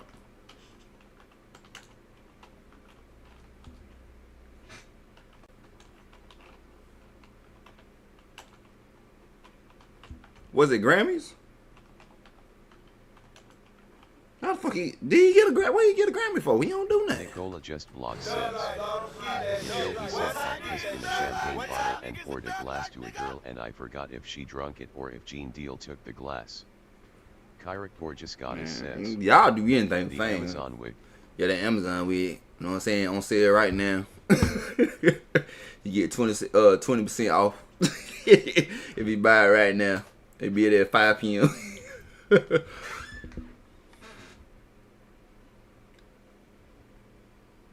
Did he use Tupac word for word in this? Hold on, I want to hear Tupac shit first. Let's hear Tupac.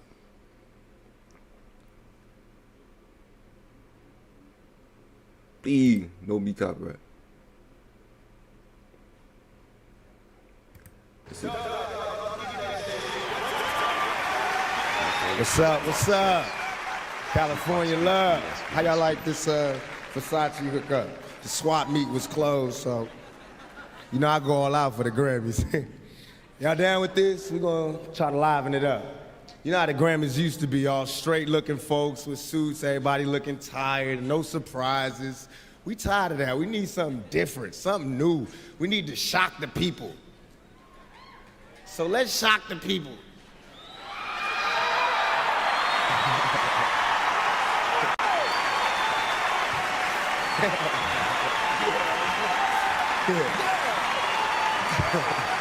Now, these my homeboys. And I seen just about everything now. Be about it, pop.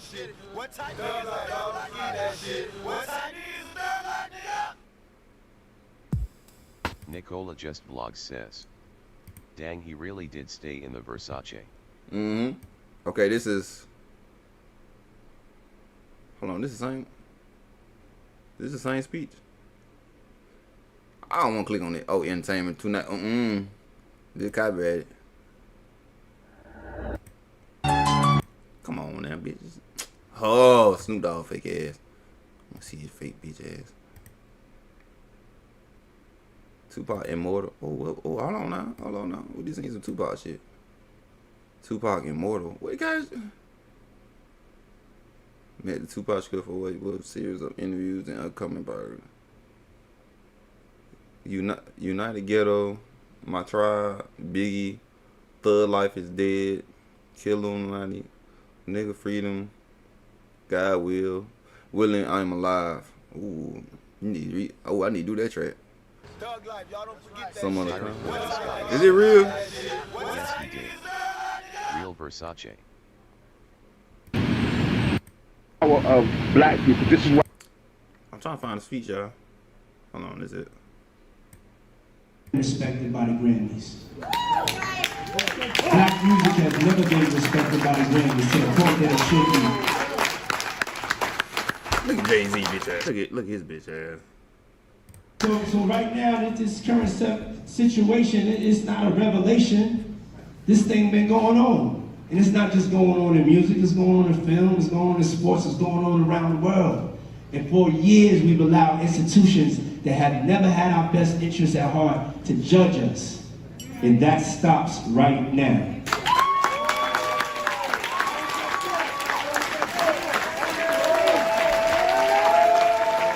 Y'all say you, is that the same speech? Y'all think it's the same speech?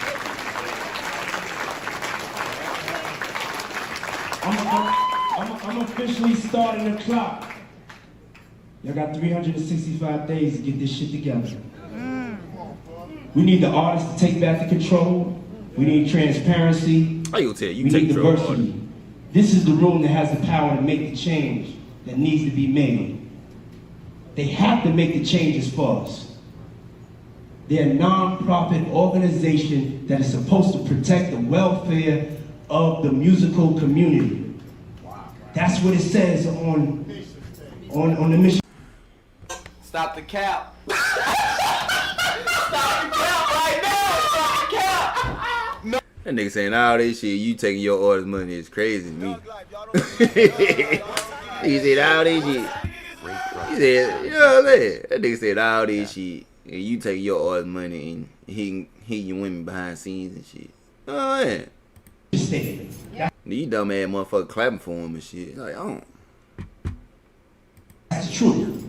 They work for us. Now we're not gonna solve this tonight, but it's gonna take all of us to get this done. It's gonna take the artists and the executives to recognize their power. And I'm standing here today. Actually, we talking about change shit, yeah. Actually. I'm not a profit organization. We just need to get it right. And I'm here for the artists. So sign me up. It sounds like I'm here to help. Let me go to bed 2 hours there real quick. He about to piss me off, I ain't gonna lie. Tupac to say it in the more hood way, I ain't gonna lie. What's up? What's up? California love. How y'all like this Versace hookup? Yeah. Swap meet was closed, so you know I go all out for the Grammys. Y'all down with this? We're gonna try to liven it up. You know how the Grammys used to be, all straight looking folks with suits, everybody looking tired, no surprises. We tired of that. We need something different, something new. Yeah. I see. Okay, I see y'all. He did. So let's shock the people.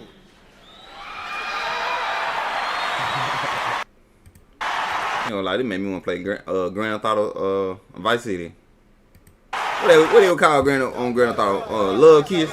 Love Kiss? Nicola Just Vlog says, I don't think this is the Tupac speech. This ain't it.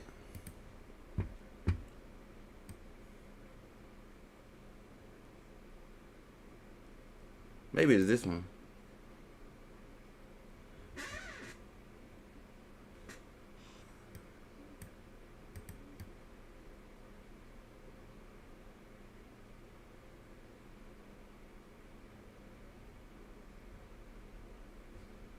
I want to see two, y'all.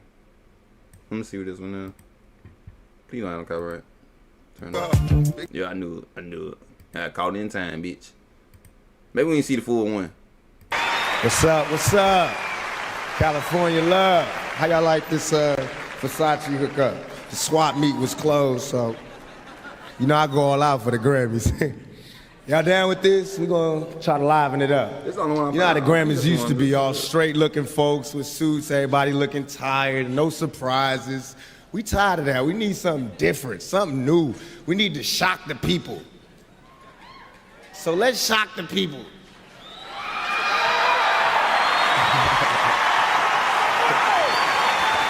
It's a two. Hold on, it's a 2-bar channel. I report this guy says the one where he is wearing gray. It's the one you wearing gray? Alright, I'm gonna watch that one. Hold on, I just seen a Tupac channel. Hold on now. Let me see what he got on here.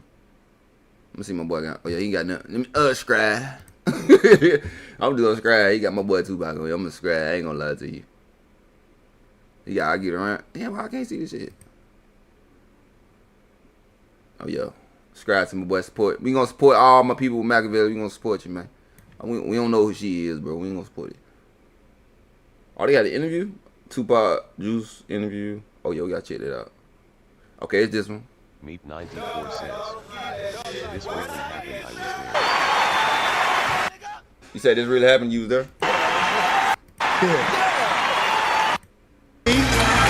Oh, copyright.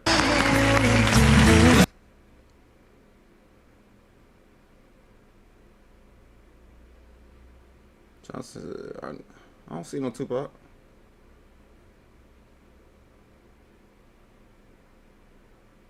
No, this ain't the same one, is it? Why I got the 1 degree now? It's not the 1 degree.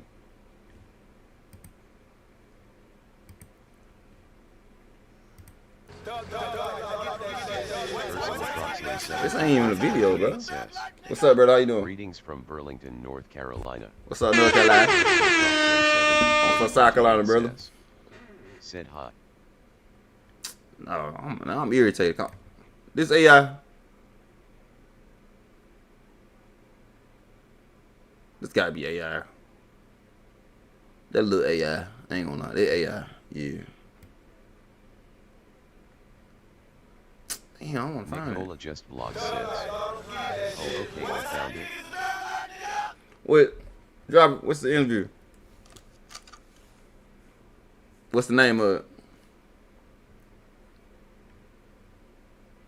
Damn, salt and pepper. God, Lord have mercy. Damn, that nigga, he look the same since I've been growing up. That nigga don't never look old. That little African motherfucker with the Lamar in every movie. Nicola just vlog says, you have to watch the video of Puff's speech and someone explains it.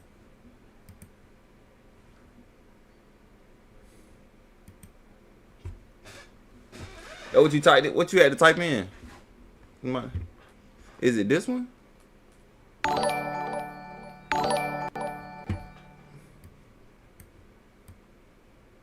Appreciate subscribe to the Try and Turn. Appreciate it. Thank you so much. Give me a hell yeah. Welcome to the Thug Life Hall of Fame. We appreciate you over here. Do I gotta?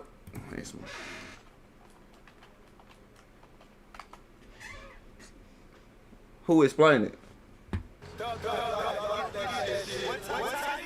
Okay, bet. Okay, so it's... Nicola just vlog says. Okay. Fast forward towards the end of Puff's speech. Nicola just Look, vlog I says. ain't wanna hear this shit. Yes, the one you play 3D. Title, rock. Diddy disappeared. Alright,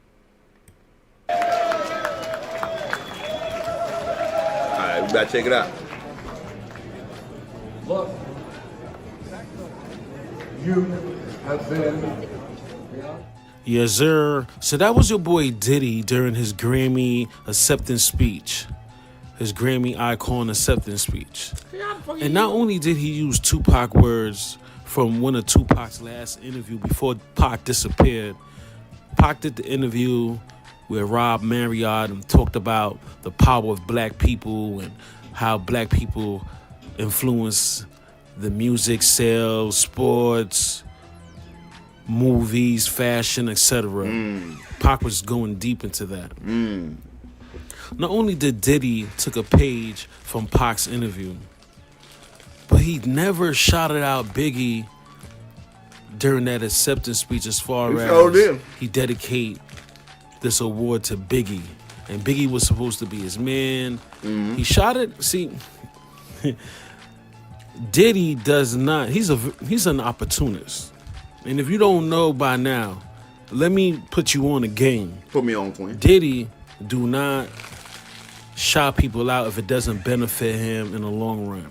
He shouted out Prince 1999 album. Prince. We all know Jay-Z. I think he did something with the Masters, with Prince Masters. He got part ownership or something with Tidal, Rock Nation, blah, blah, blah. You know, Diddy got a little investment in that.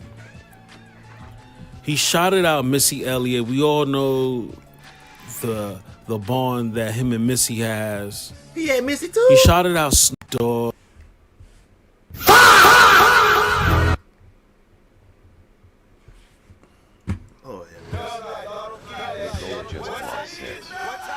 Prince, why he shout out Prince? Lord have mercy. Women, well, you get money, but they don't got no standards at all. They just get with anybody. Damn. We all know Snoop helped them get a pass in L.A. Fuck Snoop. That's where Revolt is stationed at. The headquarters of Revolt is in L.A. If you don't know, now you know. He shouted out Nas, Illmatic. Nas was riding with him during 98, 99 after Pac. You Can Hate Me Now. They did the video and a couple of other stuff. Diddy do not shout people out if it doesn't benefit him. At all. And it's kind of funny to me how he never shouted out Biggie. It's just this dude never stops. So now he's demanding the Grammys to change their ways and accepting black music. It's just ridiculous to me. In my personal opinion, look at all these damn sellouts and goddamn D-worshippers. That's all that's in the damn room. Sellout and D-worshippers. That's who all in the damn room right now. The Grammys do support black music. As far as Diddy said it himself, Michael Jackson had them, they make some money 8, 9 Grammys at one time. Missy won a Grammy. You know, like Cardi B last year, didn't she win?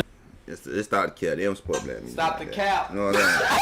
long as business, like we made country music, they don't even want to make country music. They just now accepting the shit. You know what I'm saying? And they try to put it. Y'all remember when Beyonce? She still doing the concert.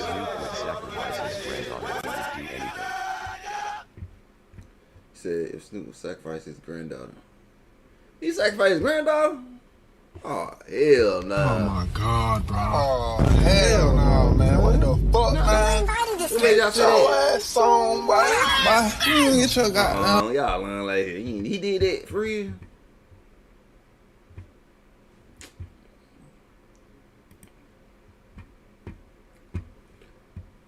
It's either it's either they worship goddamn the D or they worship demigods. Like it's one or two. Like them motherfuckers. This shit don't even man fuck being famous. I don't even want this shit. This shit come out. I don't even know what to go to. So that shit threw me out when you see it. Yeah, damn. Oh, we gotta get back to that this song. Oh, that mercy there.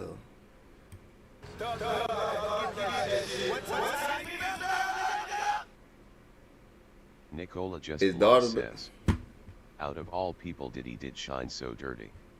They love them damn babies, boy. Says, yes, he did. His daughter's baby. It's alright, you gonna make another one. That's crazy. That's crazy.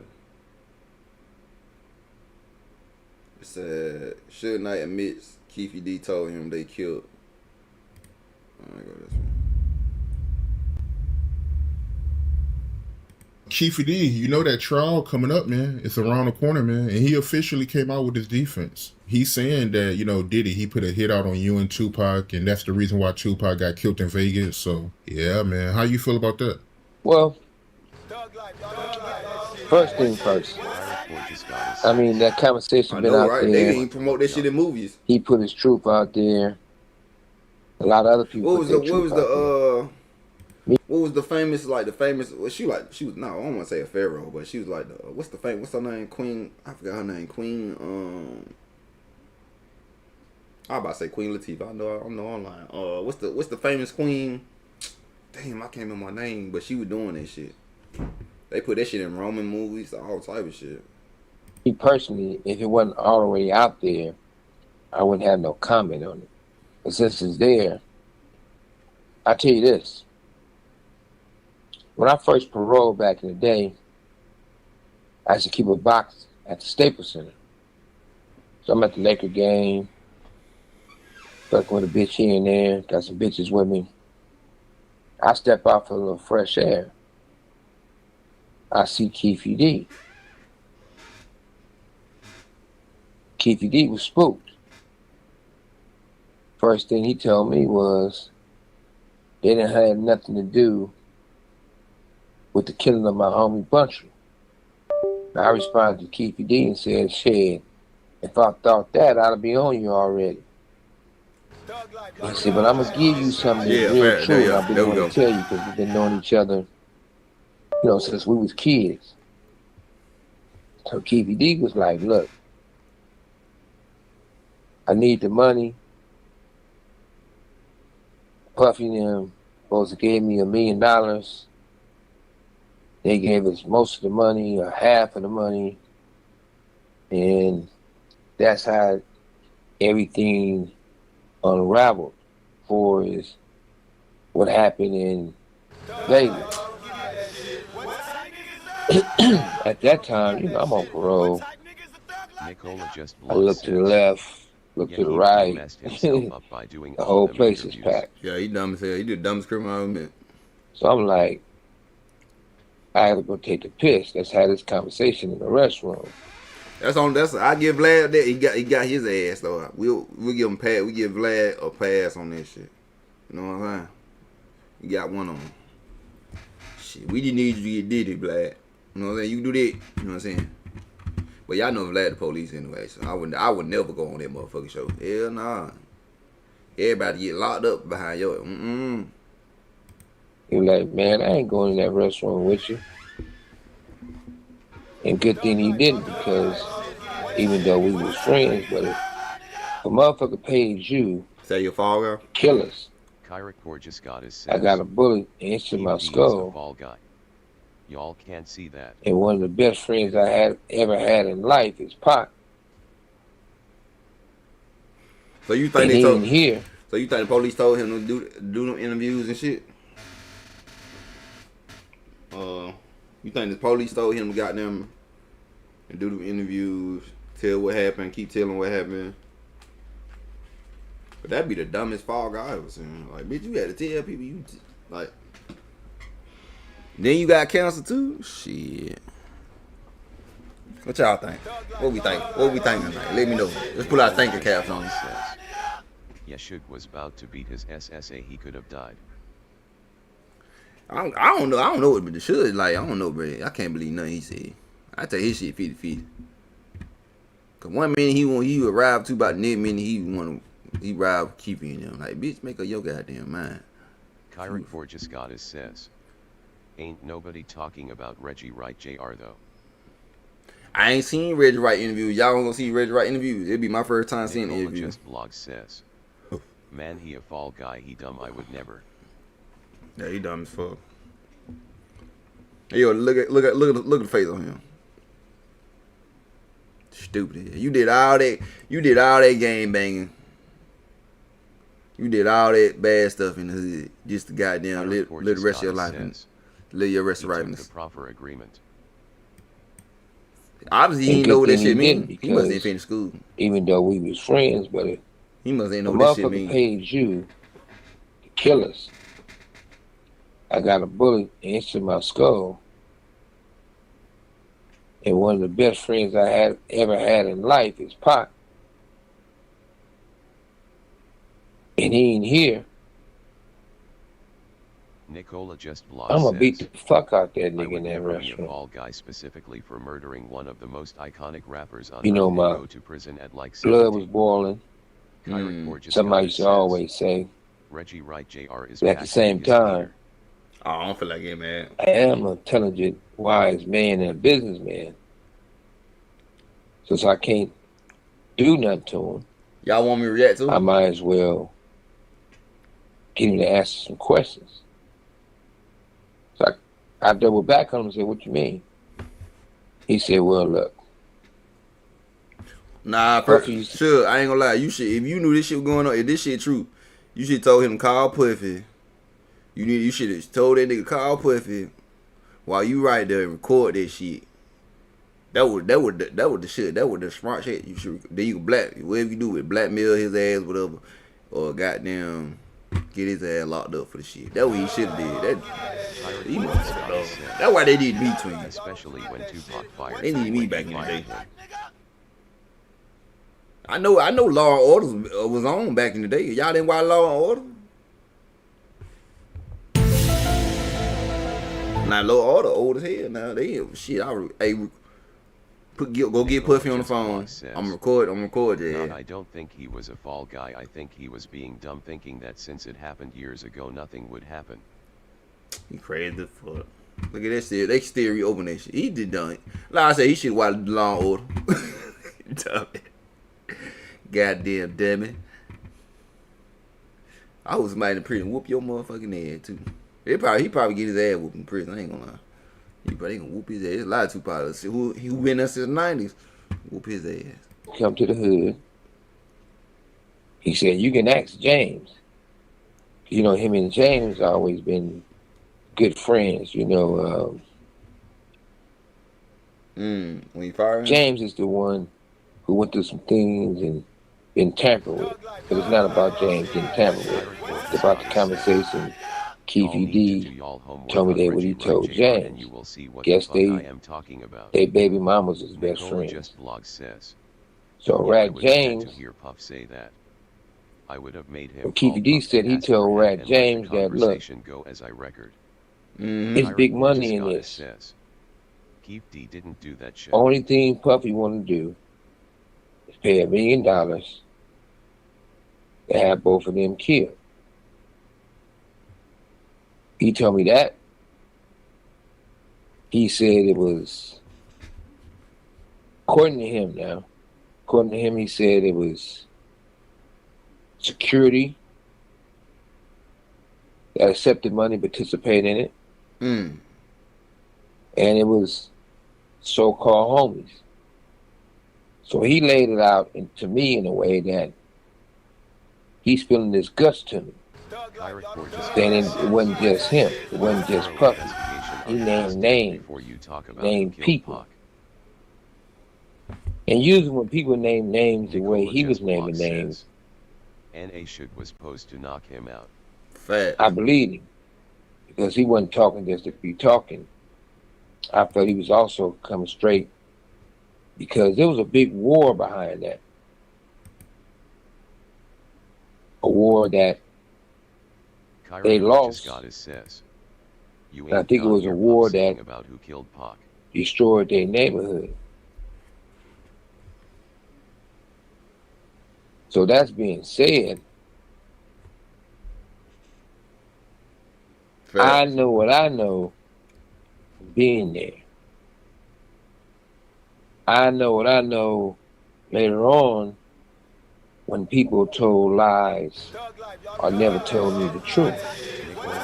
I know that later on, if a man when I found out he certain was people part of a hit was that involved me being hit, I would have had to cancel suspect him. in assassination of Tupac. So I don't think you do. They been friends since childhood, and they family know each other. Like, y'all niggas dirty, but they lucky I ain't know. You lucky I wasn't grown, and I wasn't in that damn circle. Shit, fuck that. I would've goddamn whoop this motherfucking ass. Attempted assassination on me.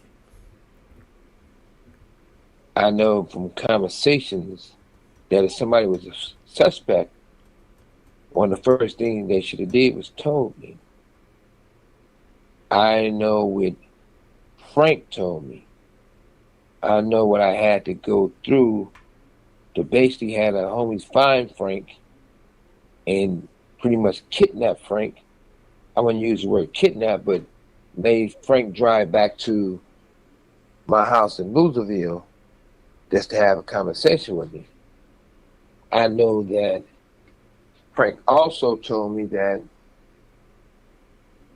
the reason why he wasn't asking his phone or walkie-talkie is because the head of security told him don't, and if he come back to the house, something's gonna happen to him, beat up, maybe killed. So he said that's why he was avoiding us. I know when I talked to Frank, I was I look into everybody. aggressive rather, to get the truth. I know when Nicola just I asked Frank yes, I seen Reggie write the whole situation. Why he didn't carry his gun. I asked Frank why he didn't tell us that he wasn't carrying his gun. I asked Frank, even you carrying your gun for your own protection, Nicola just blog says you definitely would need your firearm if you're doing security for Pac. Can't be a Pac fan if you don't do that. And hey, I knew when I was first looking at this shit, that motherfucker told me they told them to put the goddamn they couldn't carry the weapons. I said, oh yeah. What security ain't gonna carry that goddamn weapon? Told y'all couldn't carry y'all couldn't carry the events. I mean your weapons at the fighting shit. Like, bro, y'all nigga famous here. Y'all walking around, you know what I'm saying? They did the same shit with Biggie too. Puff did the same shit. Allegedly, he did the same shit. Told security them can't come with their guns and shit. I know that. As though Gene Jill said. Puffy gotta be one nervous motherfucker right now. Yeah. Can we get him though? It's gonna be the trial of the century. I can't wait. In real time, did you know that it was a hit on you and Pop? Did anybody tell you anything? In real time, no one did. So this is the thing that bothers me the most. That's who Gucking did it. Getting into it with somebody, no big deal. Having enemies, no big deal. Going to war, no big deal.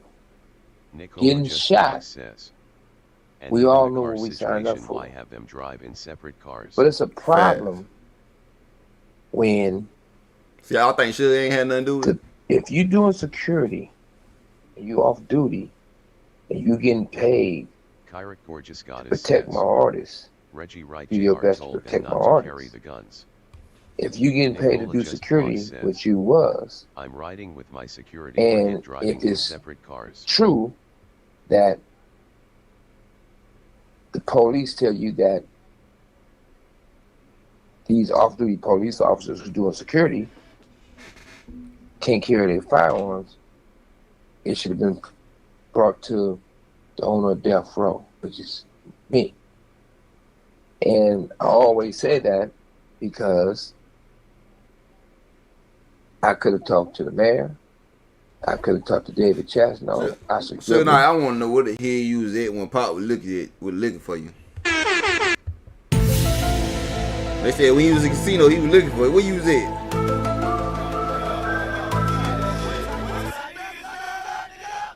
Where the hell your ass was at? Richard Ruman 2912 says, the mastermind behind both their beef. Who, Suge Knight? You saying Suge Knight, Richard?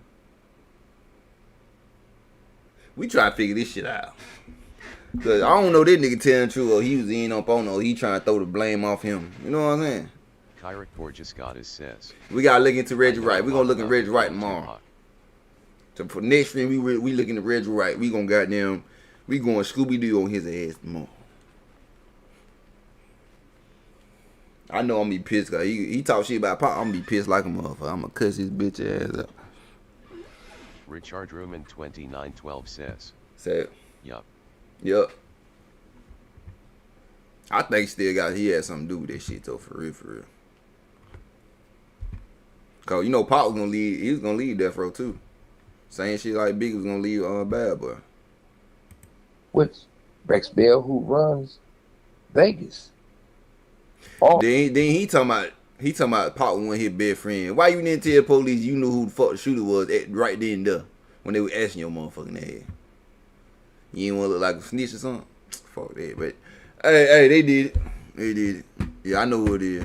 Keep the ass. Fuck that. We just gonna have to shoot out, motherfucker. Or I could have said. Then Pop could have got said your ass went to the wrong. You went the wrong way. Recommend some guys with their CCW and carry their gun to do security for Tupac. But no one never told me. I never found about none of this stuff until now while I'm in prison. Nobody never told me that they made those calls until I seen the indictment. I think it was page 69 or whatever when they said that. The thing that bothered me the most is when certain people supposed to be friends of mine and Tupac Marcos Feliciano 8181 participated said hi. For the other side. Nicola just blog says. It's not a surprise yes, if you read the Bible. That's a risky gamble to take if he they didn't took have anything to do with it. Judas took 30 pieces of silver to portray Jesus. Yeah. Even though we came up with the idea and told him not to carry the Pac did an album and he was Black Jesus talking about himself. I seen that one. But we neither one of us is Jesus or God. And if they can do that to Jesus, we're just a man. But it was the fact that it happened. The worst part about it is that when the receipts came back that Snoopy participated, when the receipts came back that Brad James knew this firsthand but never told none of us. I found out something crazy too. When I was in the county jail, I don't know if it was the lawyer, the black lawyer, talked like, his name gonna come to me, but he talks like with overbite. Thor, we're calling for his mama. Oh yeah, Trump, that dude. So this dude goes in because he great friends with Puffy, really good friends with Puffy, and comes in and not only did he try to dirty the investigation of the case, he tried to make Tupac look bad. And I refused to talk to this idiot. He was about to interview a lawyer, this crackhead lawyer who turned out to be working for the police by the guy name was Thaddeus Culpepper. Since they was frat brothers, he gonna interview him. He didn't know me or Tupac. He just met me in 2015, 16. So he didn't know us in the 90s. But since they were cute frat brothers, they talked. And it bothered me to the point where he even interviewed a homie. This dude, my little homie. This dude who I really have love for. And this dude told on himself. He basically told this Crump dude how he blocked us in, or how he came to the car and smoke was out the car. Well, that part wasn't true. I damn sure once stumped over a motherfucking steering wheel. It was real active. It was a lot of active shooters. It wasn't just one shooter. And I got shot in the head because I grabbed Tupac and pulled him down. I was on top of him. He wasn't on top of me. But when we got ready to get ourselves together and did what we was going to deal with, it was more active shooting. But everybody did this for show and tell. Everybody told their stories for small change. Every person told their stories. We never met Tupac and really been Tupac and really didn't know me. Everybody talk about Pac and myself. And most of these people who pound on their chest like they know everything, saying their name is not important because what they talking about is not important because they're not important. But they tell a story and they never met Pac in their whole life. They wasn't there. They didn't come around to Death Row in the 2001. Pac was already moved on. But at the same time, when you put all these pieces together, the paper trail is so deep because you'll see these group of people still cool with this group of people. You see this group of people when he worked with this group of people.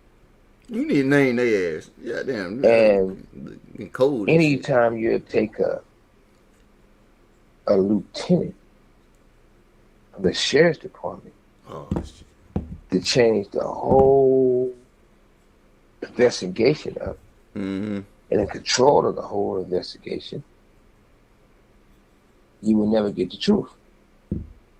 But they use that incident of me losing my best friend, me losing almost my life, me getting sent to prison because of that, to bring down my life. I've been through a lot. Eric Borges Goddess says, But I know this. If God gives you a crown, man can't remove it. I know this. Tupac died, but still living. I know the bottom feeders, guppies as you should call them,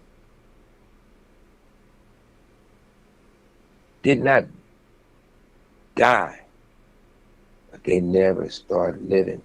Still today, they can't get noticed that they speak about Tupac and myself. That's a curse.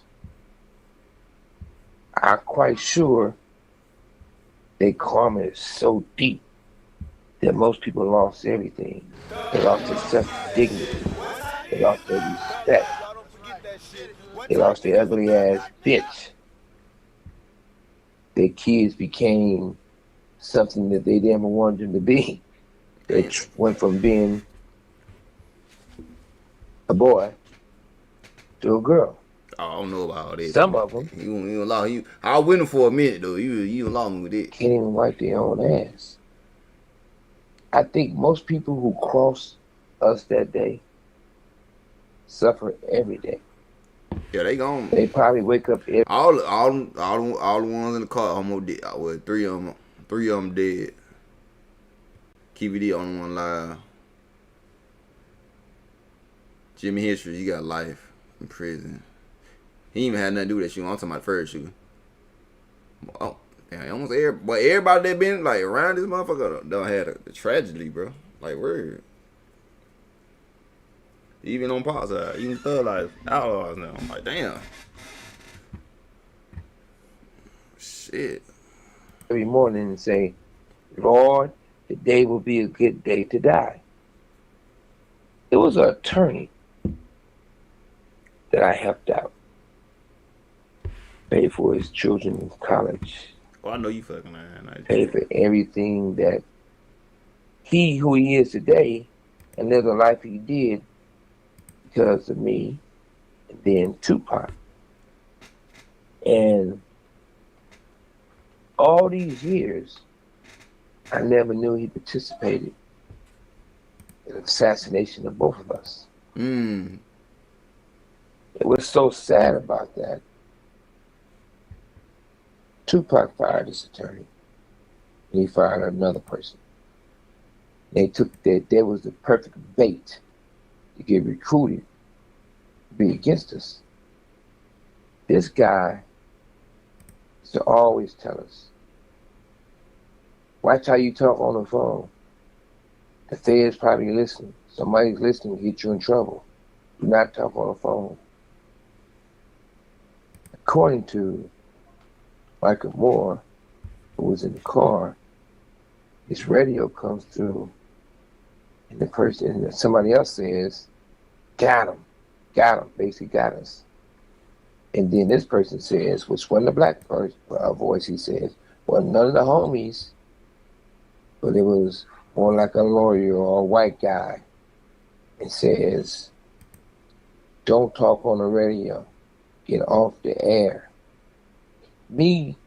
I jokingly joked about it when I found about this conversation at this prison where I'm at. And I talked to this lawyer, I said, hey, they said a lawyer type of guy said that. That's something you would say.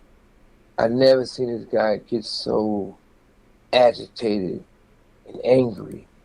And he talks, he always, he a little short, ugly motherfucker. What y'all think? We believe him? We believe him so far? Usually when you talk to you, you gotta turn your head because his breath always smells like shit. Because I guess of the fake teeth and all the surgeries in his face. Look like the real thing. But he talks and he would talk, hey, sure, how you doing? Like through his teeth. This particular time, when I was jokingly saying that, he said, don't snuck me! How come you probably say that? He got so excited like he was about to die. He said, I never... Somebody said... Pirate Gorgeous Goddess says, Yaki Kadov was killed by outlaw Napoleon's cousin. Yeah, after you get your answer.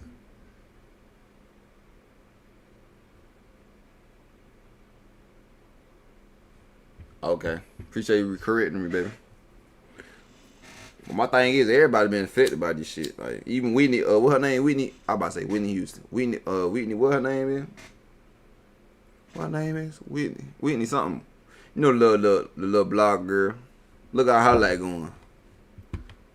They fucked it. She can't even get her money. She's unstable. Had a walkie-talkie. I never had a radio. It could not be me that said that. He got so angry and frustrated about it, he made himself look guilty. So one day, he sent my boxes away and another bigger person had them. And it was a blessing in disguise. Like, boxes? What the fuck you mean, twin? Somebody from up top sent it to me. And they said, hey, I'm going through the stuff and I see this old school phone or something. I said, what old school phone? It's something. I said, what, like a walkie-talkie? I said, you know what? Oh, hold on, Ted. I just seen something. Kyrick Gorgeous Goddess says, Wendy Williams. What the fuck? I just seen it on Instagram. Hold on, I just seen it while we talking about this shit. I just seen this on Instagram. Y'all see that shit? Oh no, I'm zoom, man. I'm zooming in real quick. Yo, that crazy. You see how the universe work? Soon we talking about Biggie and there's some shit that just pop up on Instagram. I believe, but these phones are tapped. Yeah, they damn point. Y'all ever look at some shit like you did be sitting talking about a show or something, and that shit did pop up on your phone? I know I ain't the only one. Like, it's like these phones just be listening and shit. Hold on, I just seen this pop on Instagram just now. Say, Diddy won solo Biggie shirt at Force Aura. Case toss.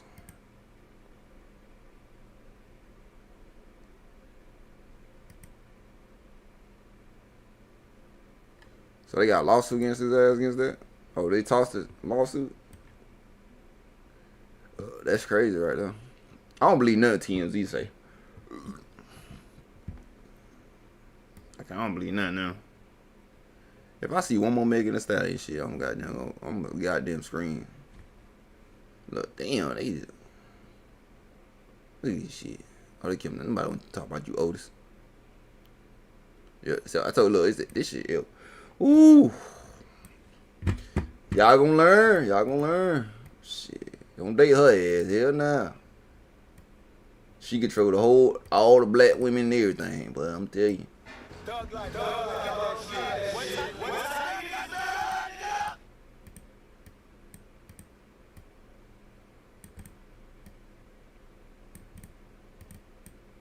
Matter of fact, I need to talk about this shit, because I was gonna talk about it earlier. So what y'all think about the Megan Thee Stallion, Clay, what name, Clay situation? While I try to fucking fix this damn screen. What y'all think about it? I gotta fix this shit. What y'all think about that, man? Cause that shit dividing men and the men and women, bro. People don't see that shit. Like, how one woman make y'all turn against all men? Like, that shit is crazy.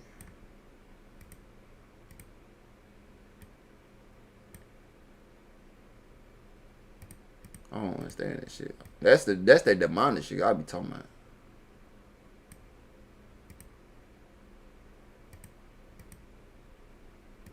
That shit. Damn, can I get this shit? I can't grab my shit, y'all. Thug life, y'all don't forget that shit. Oh, there you go.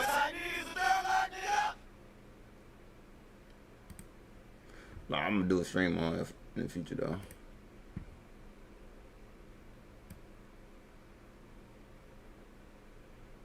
You say you passed my pitch on there? I know it. I was not paying attention, I ain't gonna lie. Well, I ain't see that shit. What was that?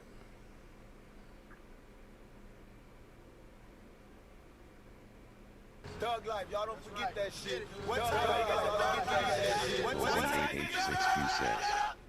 Hello. What's up, brother?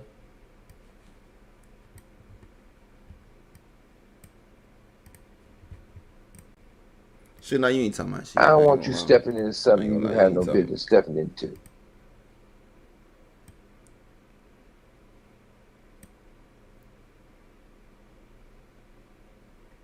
Let's see what Reggie Wright say, y'all. I was gonna say it for tomorrow, but I want to see you say.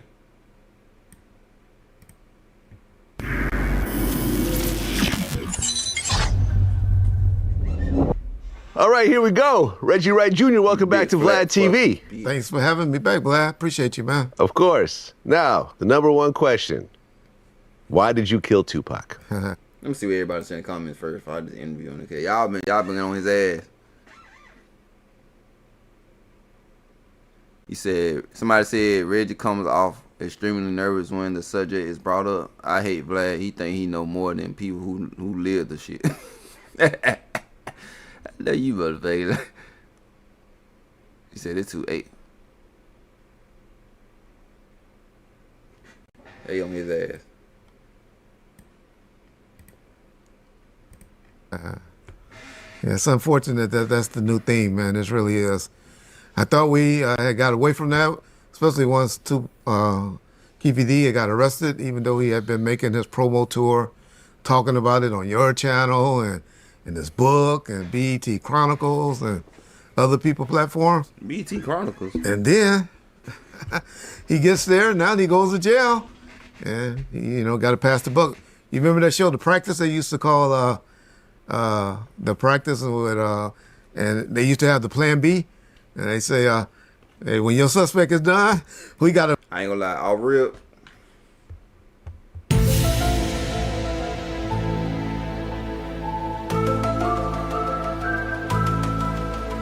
This is off your energy, bro. It feel like you a compulsive liar and shit. And you just, you know what I'm saying? You too jittery for me, first of all. All real. Throw it on the best witness and accuse him. And so. Well, right, because Keefy actually did a few interviews with some news channels recently, and in those interviews, he's basically saying that you're the one who killed Tupac. Yeah, he just said that. No, a lot of people say he's saying that. They say, if I get in handcuffs, Reggie Wright need to be getting in the handcuffs. Right, he said it on my interview. Okay. Yeah. But he actually was talking about Biggie Small. He wasn't talking about Tupac when he was making that. Oh, right. he was saying, if I could go to jail for Tupac, Reggie and them need to be going to jail for Biggie Small. Right. Is what he was really referring to. But hey, I get it. I understand. Try to confuse the public. Try to confuse. Have a defense. You got to have some type of defense. But unfortunately, people that be in the comments on YouTube is not generally the people that be in the jury box. Well, what's interesting is that after he tried to file a motion to get the case thrown out, there was a whole bunch of paperwork exhibits that he actually produced himself. Yeah, no, it was shocking. We were looking at over this morning. So he actually started cooperating in 1998. Yeah, and people didn't catch it. He kind of talked about it, I believe, on your show, Vlad, when he said, Little Reg, he think he know everything, and who was he? Is he the DA or who was he? And he said, I could have had him and his dad put in jail in 1998 when they came down and talked to him when he was in custody. Yes. And this dude, that's why I call him, his name is not Keefy D no more to me. Anybody come over there to Bomb First, that is the biggest snitch in LA County history is his name now. Because if you look at that document and you know those names that's in that document, oh my God. Jail, prison in the state of Nevada is more safer than him in being on the streets in LA or in Nevada or in the penitentiary. Well, I went through the paperwork, and we'll post some of this on Look, screen. Blade, you being messy, man. But when he cooperated with the feds in 1998, with no charges on him then, not even looking at him, he just been a snitch. Well, he was already in jail at the time. Already in jail. So he said that They used to meet Zip in 1993 or 1994 at a baseball, and an individual called Fats was also at the game. In these days, two events, Fat will also call financial known big, who operates in the west side of Osman Davis, associated with Fats.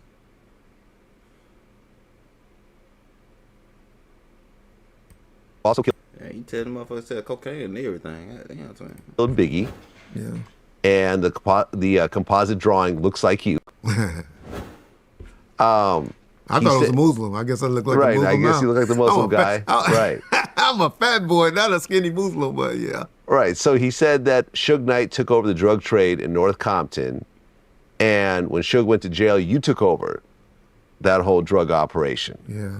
And it also said that you had cops that killed people for Suge, specifically Sergeant Reynolds and your dad, Reggie Wright Sr. In the same piece of paperwork, he said that cops killed Bruce Richardson for Suge after Bruce beat up Suge. Yeah. What is that about? That's this dude that I told the story before. Anybody been over there on Bomb First, where it was this guy that got killed in his house, and that's been investigated by the LAPD, and his brother actually got arrested from it.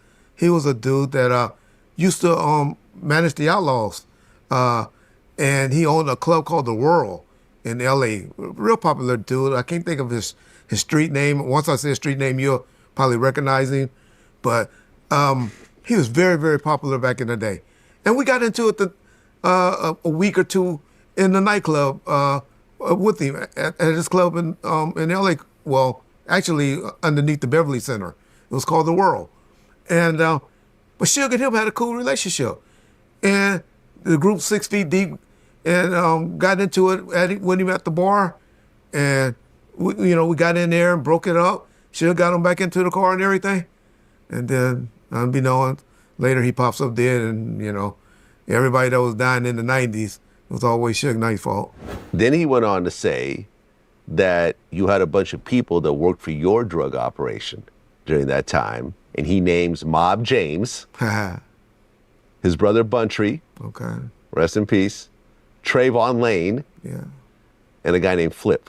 Yeah. You know who Flip is? No, Flip. Okay. Flip was a guy had a barbershop in Compton.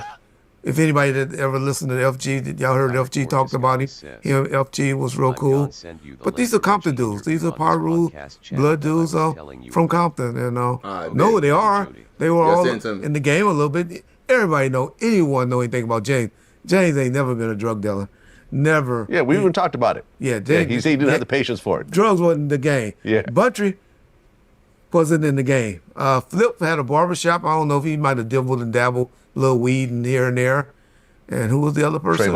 Trayvon Lane. Trayvon, you know, nothing. But in the 90s, from 92 on until, you know, about 2005, 2006, it would have been crazy for Suge Knight or anybody associated to Suge Knight to be involved in the drug game. Because you had Interscope, Time Warner, and all of them would have gave him $1 million checks just for bringing one act to him. Y'all saw how hard it was for Suge to put out an act. It took an act of God for him to put out a record back in the 90s, if y'all know anything about Suge, compared to what Master P and Mac 10 and people like that. Well, or what's that boy name? That used to be with Mac 10. Well, Mac 10, that's what I meant. How they started just throwing stuff out. And Suge had the same distribution deal with Priority, and he could have did that as well. Suge believed in the quality over quantity. My point is to say, why be in the drug game when you got record companies cutting you $1 million checks just to take a chance on you, you know, to put an album out? But no, nobody was dealing drugs. They didn't have time to be dealing drugs in the late 90s. What Suge or what anybody did to get to that point, 88, 89, 90, I can't say. But 92, been the stupidest thing in the world for Suge to have any drugs in his possession other than maybe some marijuana. Yeah, I mean, the fact that I actually found Mob James and Trayvon Lane's name in Keefe's paperwork that he submitted himself. Correct. Stop the cap, Reggie. That was part of his, yeah, I think the attorney fucked up. Yeah, I mean, that was part of the Hail Mary to try to get him, you know, out of the actual case. Yeah. But, yeah, I mean, does Mob James even know about this? We talked about it. We laughed at it. I'm sure he, you know, me and James, unfortunately, is that old saying that people used to say, you want to hide something from black folks? I see what y'all talking about. This motherfucker post for lying. You know what I'm saying? But he careful what he say though. He watching what he say though.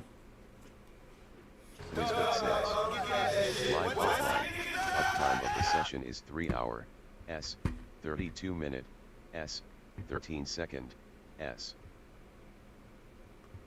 Oh, what the fuck? This went offline. Oh, hell no. Put it in Probably writing. Twitch. We don't do all that reading, Vlad. If people ain't talking about it on YouTube or something like that, we really don't watch it, to be honest. Which is a bad thing. I'm sorry, black folks, that I offended by saying that, but hey, man, I'm just keeping it real. That's how Reggie and James is. Yeah. Well, then in the paperwork, there's another cooperation in 1999. Okay. 99?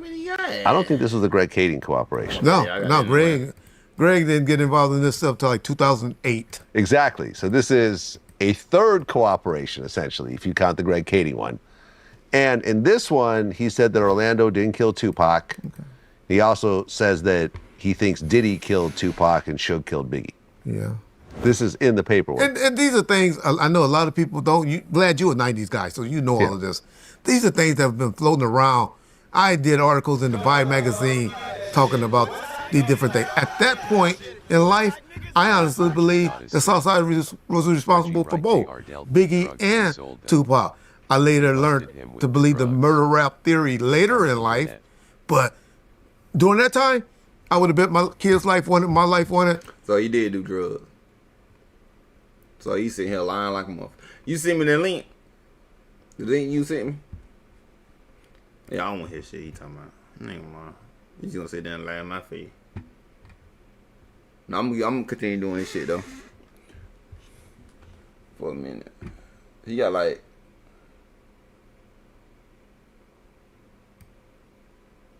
So we still gotta do neck bone too. Hold on, did you sit it on the ground?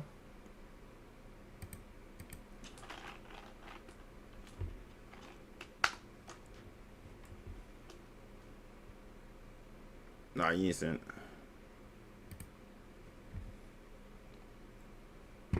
Oh guys, I'm in stream right here. I hope y'all enjoyed. I hope y'all had a good time.